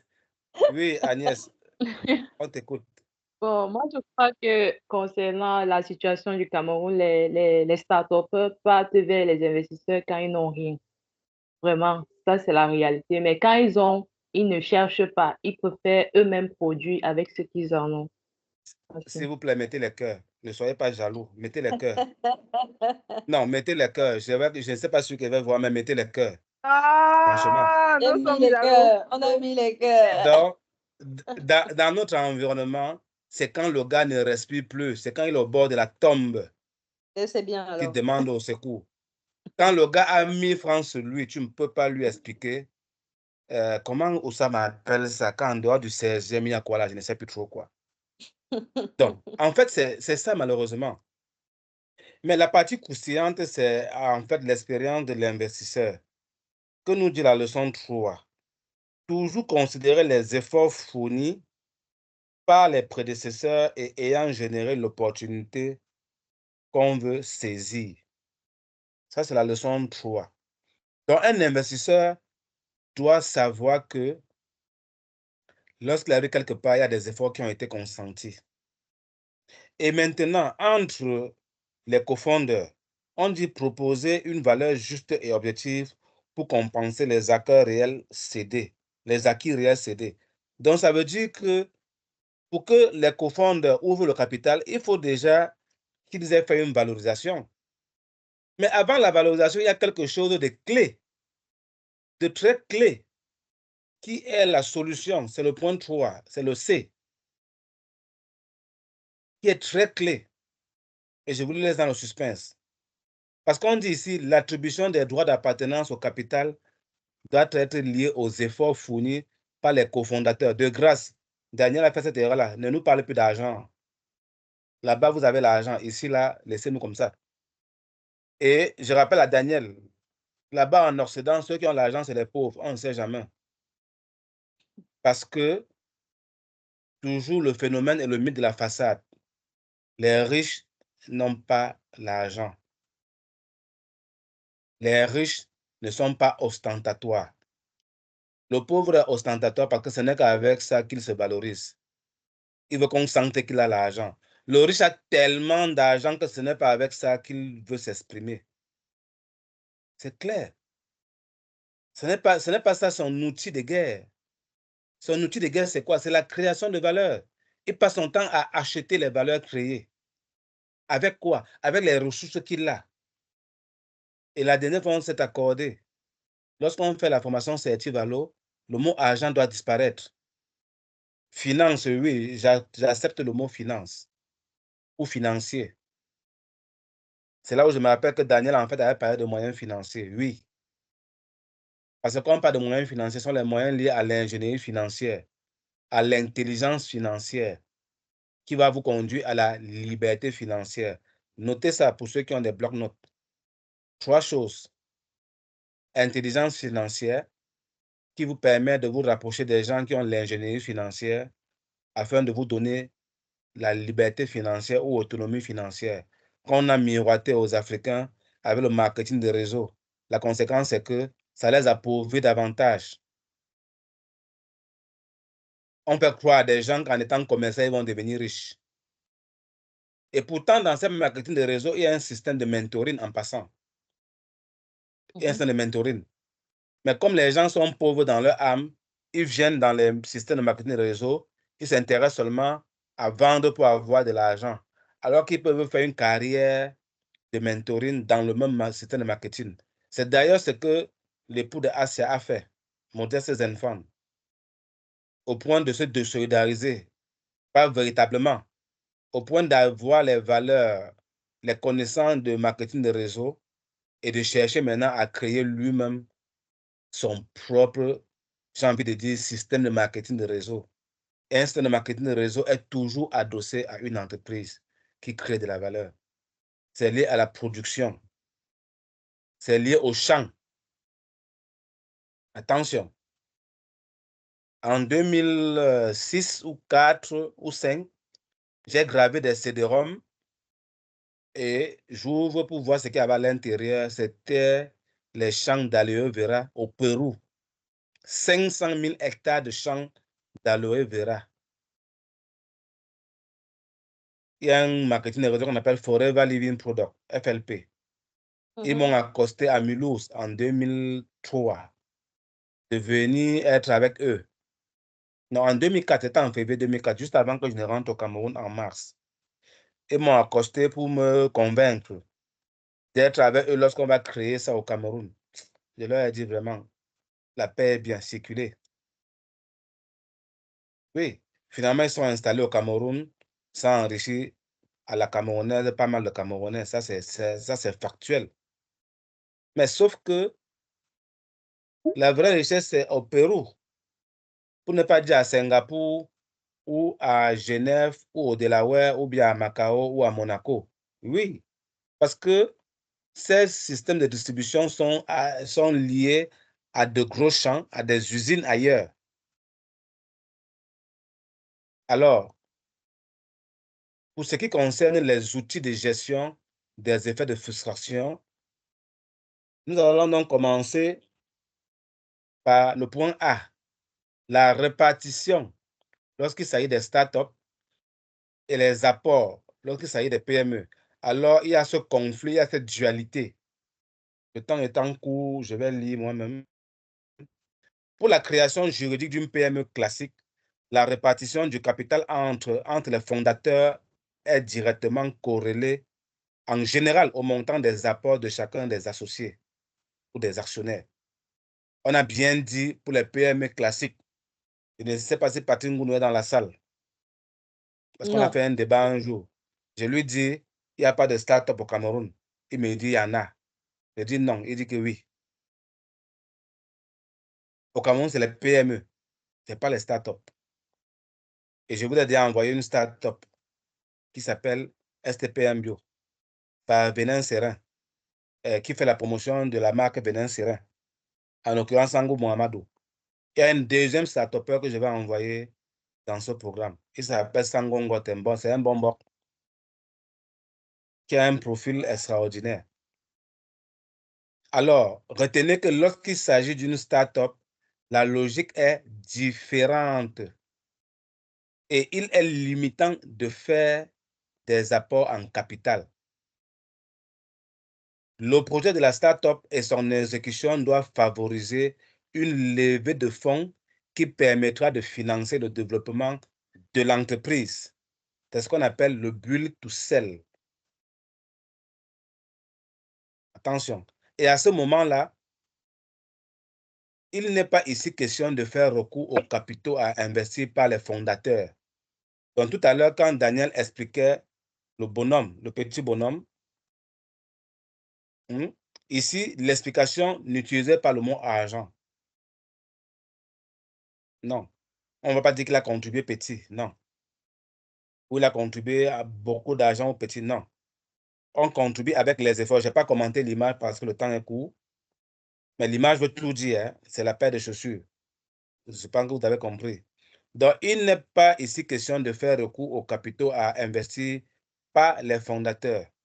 Ainsi, la répartition du capital n'est pas faite en fonction de l'apport financier, donc en fonction de l'argent des différents cofondeurs. La répartition du capital est donc faite en fonction de quoi? Voilà donc la question qu'on doit se poser. Mais je reviens sur un passage qui est passé inaperçu. Vous ne voyez pas ma souris. Le projet de la start-up et son exécution doivent favoriser une levée de fonds qui permettra de financer le développement de la société.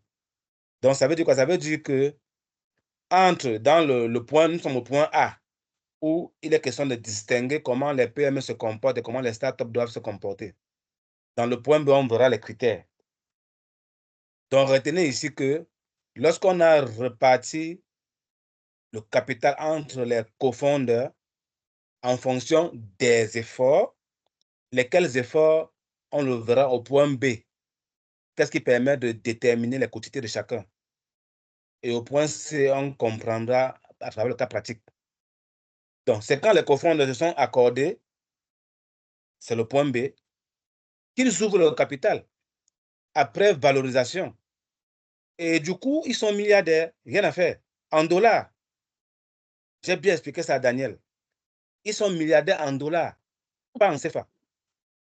Puisque ça dépend, c'est la cible. Ce téléphone que j'ai en main, je le vends à Asia à 5 000 francs CFA.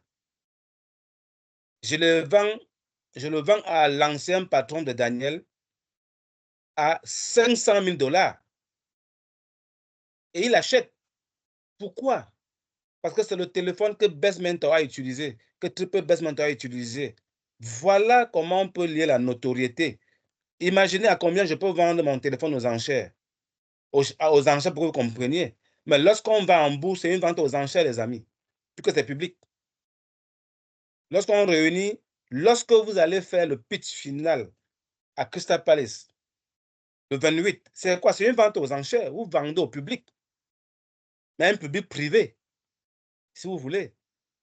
Et puis chacun de buzz, comment on appelle ça, buzzer, dans comment on appelle, pas Star Academy, comment on appelle encore cette émission-là? La nouvelle star? Non, le truc des musiciens là, qui est très connu, on buzz, ou les codes buzz là, pour dire je te prends. La nouvelle star. Ah, c'est The Voice. The Voice, voilà. Donc en fait, c'est ça. C'est cette image que vous devez associer lorsqu'on est entrepreneur. Mais c'est parce que vous n'associez pas, c'est ça le problème. Les gens restent sur la façade, ils restent sur le bluff, sur l'émotion qui ne leur sert même pas, on ne sait pas trop. Alors, les critères de répartition du capital, entre cofondeurs. Le capital d'une start-up durable doit se répartir rationnellement et équitablement entre les fondateurs lors de la création de la société.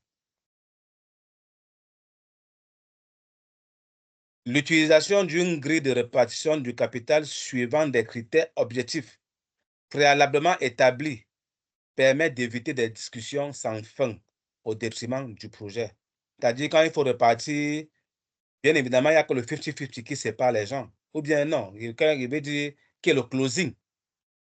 Oui, parce qu'à un moment, tout le monde joue à l'humain, au compréhensif, au gars qui est gentil, qui aime la paix. Et on s'est dit, OK, au lieu de discuter longtemps, 50-50, comme on est 4 là, chacun a 25%.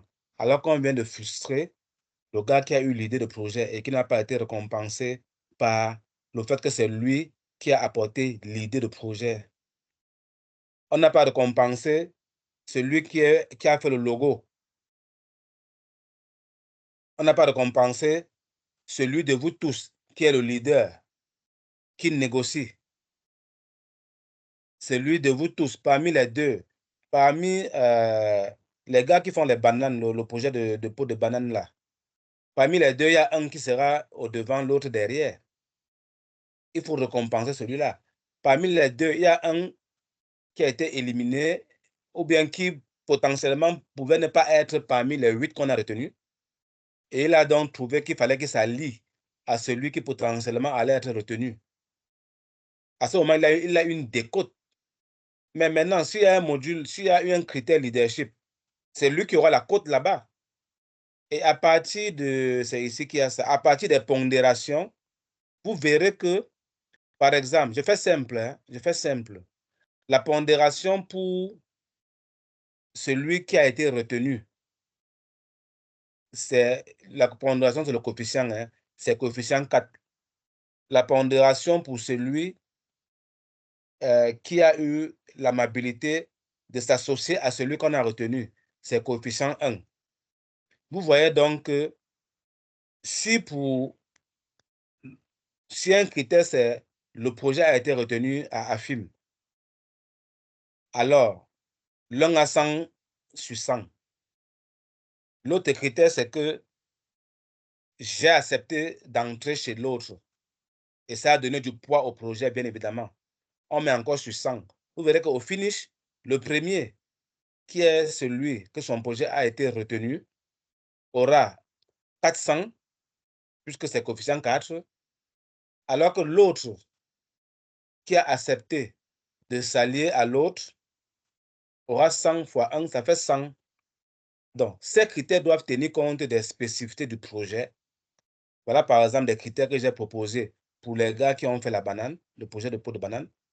Et il faut définir des critères de répartition et leur donner des pondérations adaptées au projet pour rendre cohérent la répartition du capital. Je sais que c'est très savant, hein, vous allez m'excuser. Encore qu'on est dans les principes, lorsqu'on ira dans les mécanismes pour ceux qui vont suivre ces certifications, vous êtes avisés. Outils de gestion, point 3, détermination des critères de répartition du capital. Je veux un volontaire pour lire rapidement, s'il vous plaît. Est-ce qu'un volontaire peut lire rapidement? Je peux le faire si tu veux. Ah, il y a Carole à nouveau. Non, quelqu'un d'autre, Il y a plusieurs personnes. Irène a perdu sa main aujourd'hui. Ok, Bellomo, Agnès, tu peux lire. Bon, Agnès va lire et Irène lira la suite. Irène, on te réserve pour la prochaine intervention. Agnès, nous t'écoutons. Détermination des critères de répartition du capital. Idée de départ. Qui a eu l'idée initiale du projet? Il est assez cohérent que le fondateur à l'origine de l'idée reçoive un bonus en capital. Si l'idée est vraiment révolutionnaire, il semble logique d'attribuer un gros coefficient à ce critère.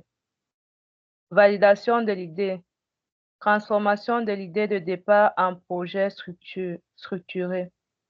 Définir des sous-critères qui correspondent aux différentes actions, matérialisant la validation de l'idée. Conception du business plan, supervision de l'étude de marché, rencontre avec des professionnels du secteur. Benchmark, maquette technique, prototype opérationnel. Qui sera le premier CEO? Le CEO reçoit un bonus en capital car il joue un rôle plus important que les autres fondateurs. Le temps investi. Les fondateurs qui travaillent à temps plein gagnent plus les points que ceux qui travaillent à temps partiel. Si tous travaillent à temps plein, comme c'est souvent le cas, ceux qui travaillent plus le week-end, par exemple, doivent recevoir plus de points. Il faut viser au maximum l'objectivité. OK. Donc, vous avez compris qu'il faut viser au maximum l'objectivité. Voilà des exemples de critères qu'on peut mettre pour se répartir le capital. Donc, à partir d'aujourd'hui, retenez que, et notez bien ça, on peut créer une entreprise en partant de zéro. Il suffit que on s'arrête sur l'idée de départ et sur quoi d'autre et sur qui sera le prochain directeur. Idée de départ, 60%. Vous êtes deux. Qui sera le prochain directeur? 40%. Votre entreprise est bonne. Voilà 100% entre vous deux que vous venez de repartir. Et c'est tout. Si on est associé le temps investi, on met le temps investi peut-être sur 30%. Qui sera le CEO, le premier ou le CEO? 20%. L'idée, 50%. Et vous êtes 4. Voilà une petite répartition qui se fait. Ce qui est sûr pour le prochain CEO, c'est une seule personne qui aura les 20 points. Ce qui est sûr pour le temps investi, 30, si vous tous investissez exactement le même temps. Non, il y aura une personne qui n'aura pas le temps, disons ça comme ça là. Donc les 30 points iront uniquement à 3 personnes ou à 2 personnes. L'idée de départ, pareil. Vous voyez que voilà dans une situation que vous êtes 4, une personne a 38,5%, l'autre a 15%, l'autre a 44,35% et l'autre a le différentiel. Voilà comment on peut repartir le capital au départ, sans mettre au devant l'argent. Jusqu'à présent, on n'a que eu des efforts. Et je me répète, il se passe que votre idée est révolutionnaire. Alors, vous avez le choix. Soit le vendre à 15 millions de francs CFA, soit le valoriser à 15 millions de francs CFA et ouvrir 20% du capital. Ça vous donne 3 millions. Et vous exigez les espèces. Et quelqu'un vient vous donner 3 millions, il a 20% du capital. À ce moment-là, on va découper 20% à tout le monde. C'est le principe de droit. Ou bien, vous avez le choix, comme Mark Zuckerberg l'avait fait, de dire votre valeur, c'est 1500 milliards de dollars. Et vous ouvrez 80% de ces 1500 milliards de dollars. Et les gens viennent, ils ne mettent pas l'argent. Ils vous apportent les machines que vous voulez. Ils vous apportent les immeubles que vous voulez. Ils vous apportent patati, patata et ainsi de suite. Ils vous apportent l'argent, qu'est-ce que vous en faites? Je ne sais pas ce qu'on va faire de cet argent-là. Si vous avez besoin des employés et vous allez les payer, une société d'intérim vous dit, OK, nous achetons une partie de Facebook. On vous paye le personnel sur 10 ans. Et le budget de paiement du personnel sur 10 ans, Daniel, s'il te plaît, tu peux souvent lire les commentaires quand les gens les font. Oui. Tu peux les lire même pendant que je parle. OK, j'ai Tu un dis commentaire. commentaire et tu lis. D'accord, Oui. commentaire de Carole, ça va te faire plaisir. La partie ci est enregistrée, j'espère, parce qu'en question de gouvernance, c'est excellent de prendre note. Voilà, merci Carole. Donc, vous comprenez que, voilà que quelqu'un qui a une boîte d'intérim, forcément une boîte de renom multinationale, il devient actionnaire de Facebook, hein, juste parce qu'il a dit, je vais payer tout le personnel Facebook sur 10 ans. Et voilà le gars qui se prend des actions pour 200 milliards de dollars. Maintenant, il est capable de livrer. C'est-à-dire que chaque fin du mois, c'est lui qui paye le personnel de Facebook. Lui n'a aucun souci. C'est son métier. Il n'a aucun souci, le gars. Je vérifie pourquoi j'ai les notifications. Je dois être connecté, je ne sais plus trop. OK. Donc, le gars n'a aucun souci. J'espère que ça vous parle.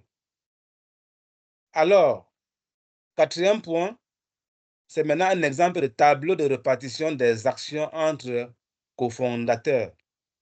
On va se le rappeler, l'équité est différente de l'égalité. Il faut donc définir et confirmer les clés de répartition.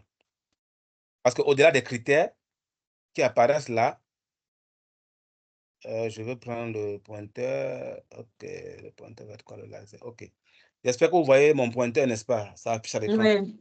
Mhm. Voilà. Donc, au-delà des critères, il faut maintenant déjà un total qui est forcément 100. Voilà. Critère, idée de départ, c'est sur 100 points. Il y a combien? Il y a 1, 2, 3, 4, 5, 6. Il y a 7 cofondeurs. L'idée de départ, de façon très logique et juste, on peut dire, OK, sur les 100 points, A à 80, B à 20. Et on peut créer des sous-critères pour que ce soit clair. Vous voyez donc ce bonhomme, C, qui a 0 sur l'idée de départ. Non, il est d'accord, l'idée de départ, vraiment, quand il est arrivé, il y avait déjà l'idée. Donc forcément, sur les 100 points là, ça va de droit à Pierre et Paul. C'est Roland, clair. il y a une main levée. Oui, oui, Carole, vas-y. Carole, on t'écoute. Merci, merci. J'aimerais comprendre une chose, c'est le coefficient. Comment est-ce qu'on détermine le coefficient par critère? Est-ce que c'est aléatoire ou bien il y a un module à respecter? J'ai envie de dire c'est aléatoire. C'est une affaire de bon sens. Ne vous fatiguez pas. Ne vous cassez pas la tête. C'est une affaire de bon sens. En fait, quand vous vous mettez dans cette dynamique, écoutez, on fait le premier critère. Après, pour le deuxième, on a la jugeote. Ça commence à devenir intuitif. Le secret, c'est de détailler. Le secret est dans le détail. Plus vous détaillez, plus c'est unanime en fait. Plus vous détaillez, plus c'est clair. Et cette façon, on se comprend. Oui. Et moi, j'ai J'ai une autre compris. question. Roland. Oui, la question, c'est laquelle? Oui, je t'écoute.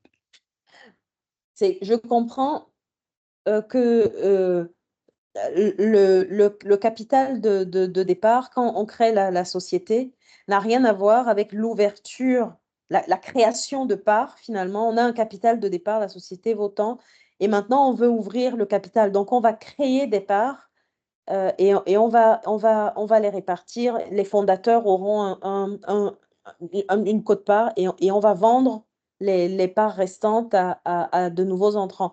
Et donc, cette démarche qu'on est en train de voir là, elle vaut pour cette partie-là. Je crée des parts, ça n'a rien à voir avec le capital de départ. Oh, je crois que tu es confuse, mais laisse-moi tenir des propos. En fait, ça s'appelle tableau de répartition des actions entre cofondeurs. Mhm. Si vous êtes 3, le projet vous appartient à 3. Maintenant, vous faites comment pour vous séparer? Pour répartir tel à tel tel pourcentage, tel à tel, parce que ça va donner 100 en fait. Jusqu'à présent, est-ce que j'ai parlé d'un montant? Il faut qu'on soit d'abord d'accord là-dessus. Non, Nous non, on sommes n'a sur pas les parlé de montant. pourcentages, on n'est Oui, pas oui. sur les montants, attention. C'est là où tu fais une confusion. On n'est sur aucun montant. Le montant vient quand on fera la valo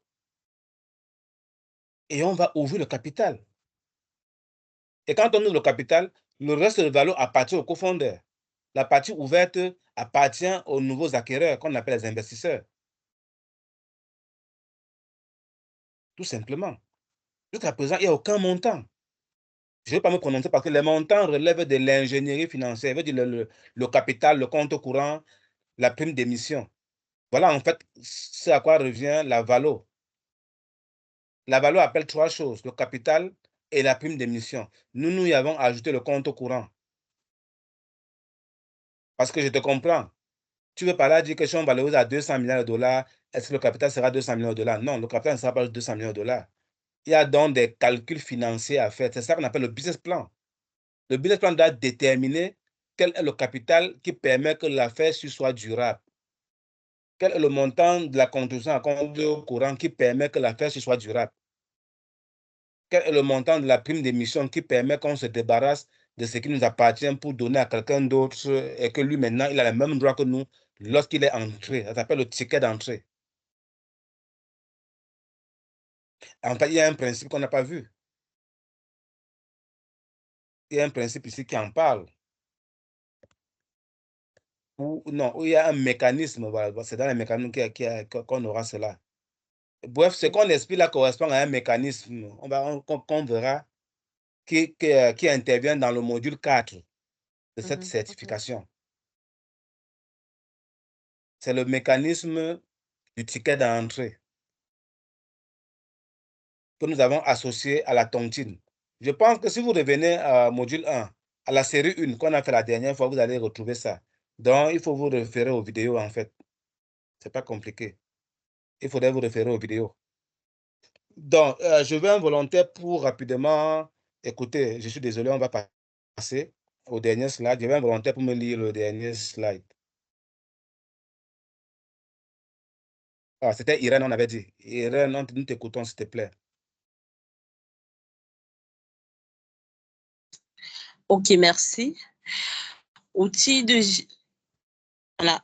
gestion des effets de frustration. Tableau de répartition des actions entre cofondateurs.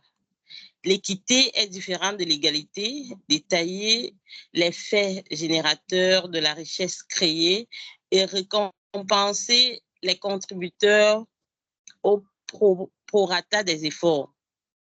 C'est vrai que le tableau, j'ai du mal à bien le lire avec les couleurs. Donc, les critères, c'est l'idée de départ, opportunité, validation du projet, le CEO, temps investi, compétences générales, technologie, compétences techniques en partenariat, compétences techniques, financement, expérience passée, promotion totale, répartition du capital de base, répartition du capital premier tour. Et là, on a un ensemble de chiffres. Voilà. Je ne sais pas, Monsieur Rollin, vous voulez qu'on lise également les chiffres dans les cases? Non, c'est bon. Mais les chiffres, vous pouvez les avoir dans le PDF ou en agrandissant votre écran. Vous pouvez les lire. Je pense que c'est lisible. Mais il fallait juste agrandir. Bon, ce n'est pas grave.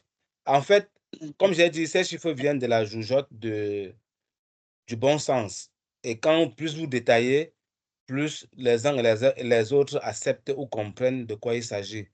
Et dans tous les cas, en temps normal, vous êtes assisté par un cabinet qui comprend de quoi il s'agit. C'est tout. Parce que c'est quand même de l'ingénierie financière. Si vous comprenez vite, tant mieux. Le Camerounais comprend très vite. Quand il a compris le titre, allez, il devient même enseignant de ça ailleurs. Alors qu'on ne lui a pas donné la notice. De toute façon, il ne veut même pas connaître la notice. Il a vu le titre, il a compris, et puis le voilà parti. Donc, comme on l'a répété, l'équité est différente de l'égalité. Il faut détailler les faits générateurs. C'est ça, les faits générateurs qui sont les critères. C'est-à-dire, qu'est-ce qui a permis que la richesse soit créée?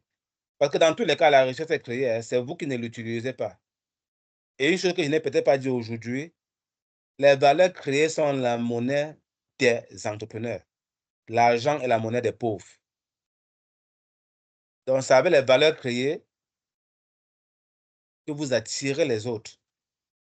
Et vous leur donnez ça en contrepartie de leurs ressources. Et ces valeurs créées, on doit récompenser ceux qui ont créé au prorata de leurs efforts. Et puis, la boucle est bouclée. Donc, rapidement, le quatrième principe, c'est le principe de copromotion sur lequel on ne va pas traîner. Et le dernier principe, bon, on ne traîne pas. Dans ce principe, je suis bien amusé à partager cette vidéo de Claudien Numbisi, qu'il avait appelée « À cœur ouvert », où il se plaignait que les investisseurs ne s'intéressent pas au fonctionnement de l'entreprise. Parce qu'en fait, ce n'est pas tous les investisseurs qui sont copromoteurs. Il y en a qui sont des spéculateurs. Ils s'en foutent de comment l'entreprise fonctionne. Ils ont mis leur argent, ils attendent des dividendes. Et ça, il faut le savoir. Mais il y en a qui s'intéressent à la boîte. C'est eux donc qui sont les copromoteurs. Et pour ça, donc, on leur donne des privilèges. Dans le dernier principe de notre concept, de notre modèle, c'est le principe des privilèges. Sur ce, merci de votre attention. Il nous reste 10 minutes. Il y aura peut-être une petite rallonge. On va passer aux questions-réponses. Et si les questions me permettent, Daniel va partager les vidéos que j'ai prévu qu'elle partage. Si elle a bien calé. Donc, je vous remercie. Mettez les cœurs, s'il vous plaît, je demande. J'espère que tu les vois. Il y en a eu plusieurs. Non, j'ai arrêté Merci l'écran. Maintenant, je Daniel. peux voir. Je vois Kaka qui a mis. Je vois qui sont jaloux. Iran n'a pas mis. Auquel cas, Oh, elle il y aura en encore mis. avait, oh là là, il y en avait, Non, non, regarde. voilà. Non, ils sont en train de checker pour voir qui n'a pas mis. OK, c'est pas grave. Roland, j'ai mis plein de cœurs pour vous. Merci. Voilà, Achille, tu as mis, on a vu. Donc, merci. Est-ce qu'il y a des OK. questions? Donc, Daniel, je te laisse la parole pour la supervision de la suite et fin. Oui, de la petite séance de questions-réponses pour le temps qui nous reste. Est-ce qu'il y a des questions sur les aspects qu'on a partagés aujourd'hui? Avez-vous des questions complémentaires?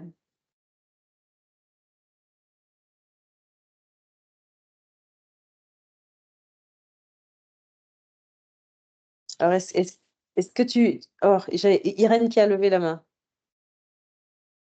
D'accord. Après avoir suivi cette formation, déjà depuis la première séance jusqu'à aujourd'hui, la question qui me taraude toujours l'esprit, c'est pour mon cas personnel, le cas de mon entreprise qui a déjà fait quelques bonnes années d'expérience et qui aujourd'hui veut s'ouvrir au monde. Et si je me disais, voilà, aujourd'hui, je veux ouvrir peut-être mon capital, comment devrais-je vraiment m'y prendre pour la valorisation de tout ce que j'ai déjà acquis comme expérience, comme compétence? Comment devrais-je vraiment m'y prendre? Parce que je comprends qu'il y a un ensemble de responsabilités aussi pour le promoteur que pour l'investisseur qui est en face de moi. Vraiment, là, je réalise l'importance de la valorisation d'une entreprise. Alors maintenant, comment est-ce que je peux m'y prendre pour dire je veux valoriser mon entreprise et ouvrir le capital? Jusqu'ici, voilà, je sais pas. Ou bien est-ce que Roland va me donner vraiment l'opportunité d'avoir une audience pour faire valoriser mon entreprise? Vraiment, c'est ma question, je la pose comme ça. Merci Irène. OK, bon, j'ai réussi à capter quelque chose de sa préoccupation ou bien de ses préoccupations. Maintenant, comme j'ai dit, le capitalisme, c'est le bon sens. Alors, est-ce que Daniel peut répondre? Parce que je ne sais pas ce que je vais dire. Je vais laisser Daniel répondre. Si ce n'est pas conséquent, je trouverai quoi dire. C'est une question de bon sens. Alors, si je dois répondre, la préoccupation d'Irène est de savoir comment elle valorise son entreprise et si elle peut s'appuyer sur des experts. Nous, on a compris à la suite de la formation aujourd'hui que de toute façon, on parle d'ingénierie financière. Donc, ça ne s'improvise pas. Il y a le vernis qu'on peut avoir en suivant des masterclass comme celle-ci qui nous font prendre conscience de l'importance de comment ça se fait, comment ça se pense, sur quoi il faut mettre l'accent, sur quoi il faut éviter de faire le focus. Et je crois que l'une des bonnes leçons, c'est aussi de savoir aller chercher les bons experts. Donc, la première réponse que je ferai à Irène est que oui, tu vas avoir besoin immanquablement d'être accompagné. Et la deuxième réponse, ou plutôt le complément, c'est que dans l'écosystème AFIM, on a des contributeurs qui ont déjà commencé à apporter.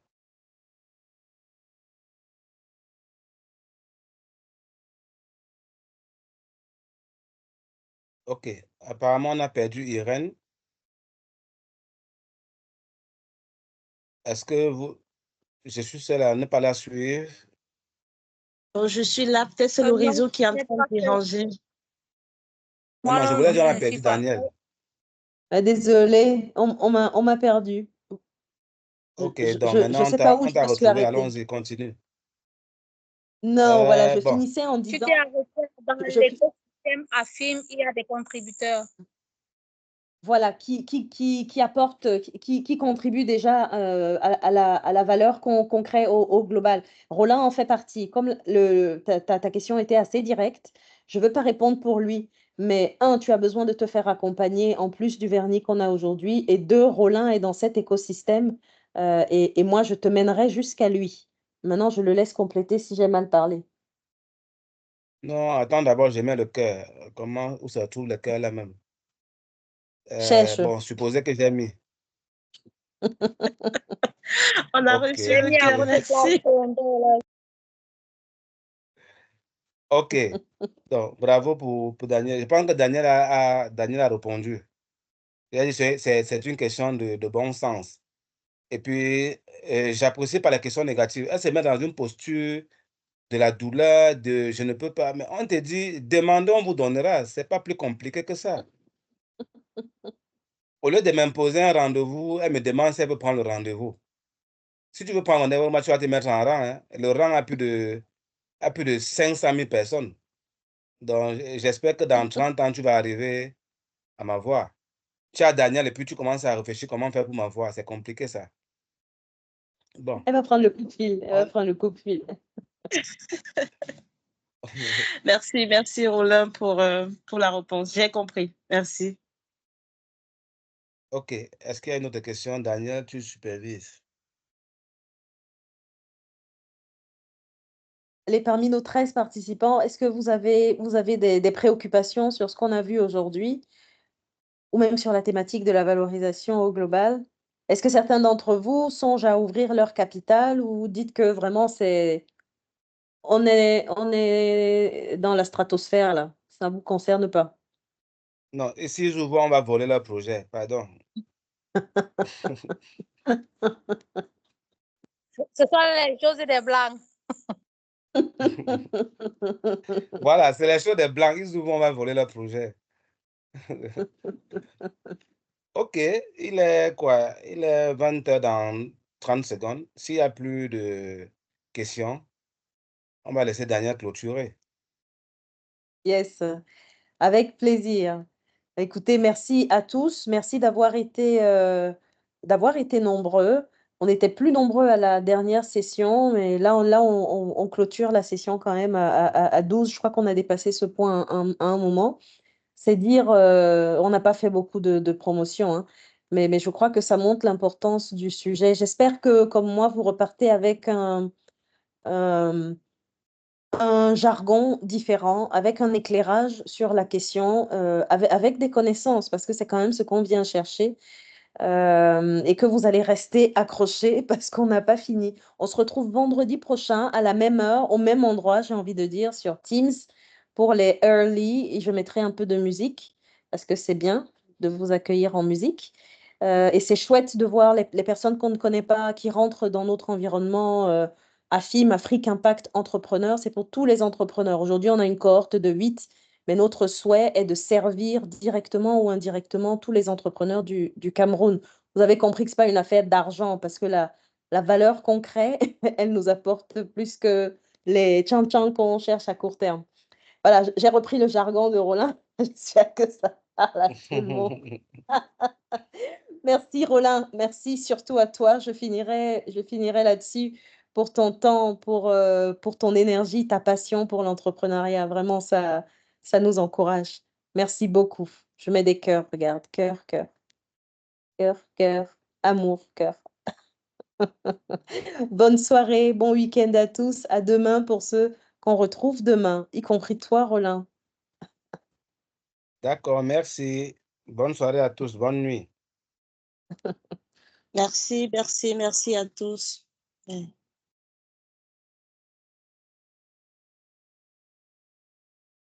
Allez, bye bye, à vendredi prochain. OK, Daniel, je t'ai écrit une box, il faut lire. Je m'en vais lire. Je m'en vais lire mon inbox.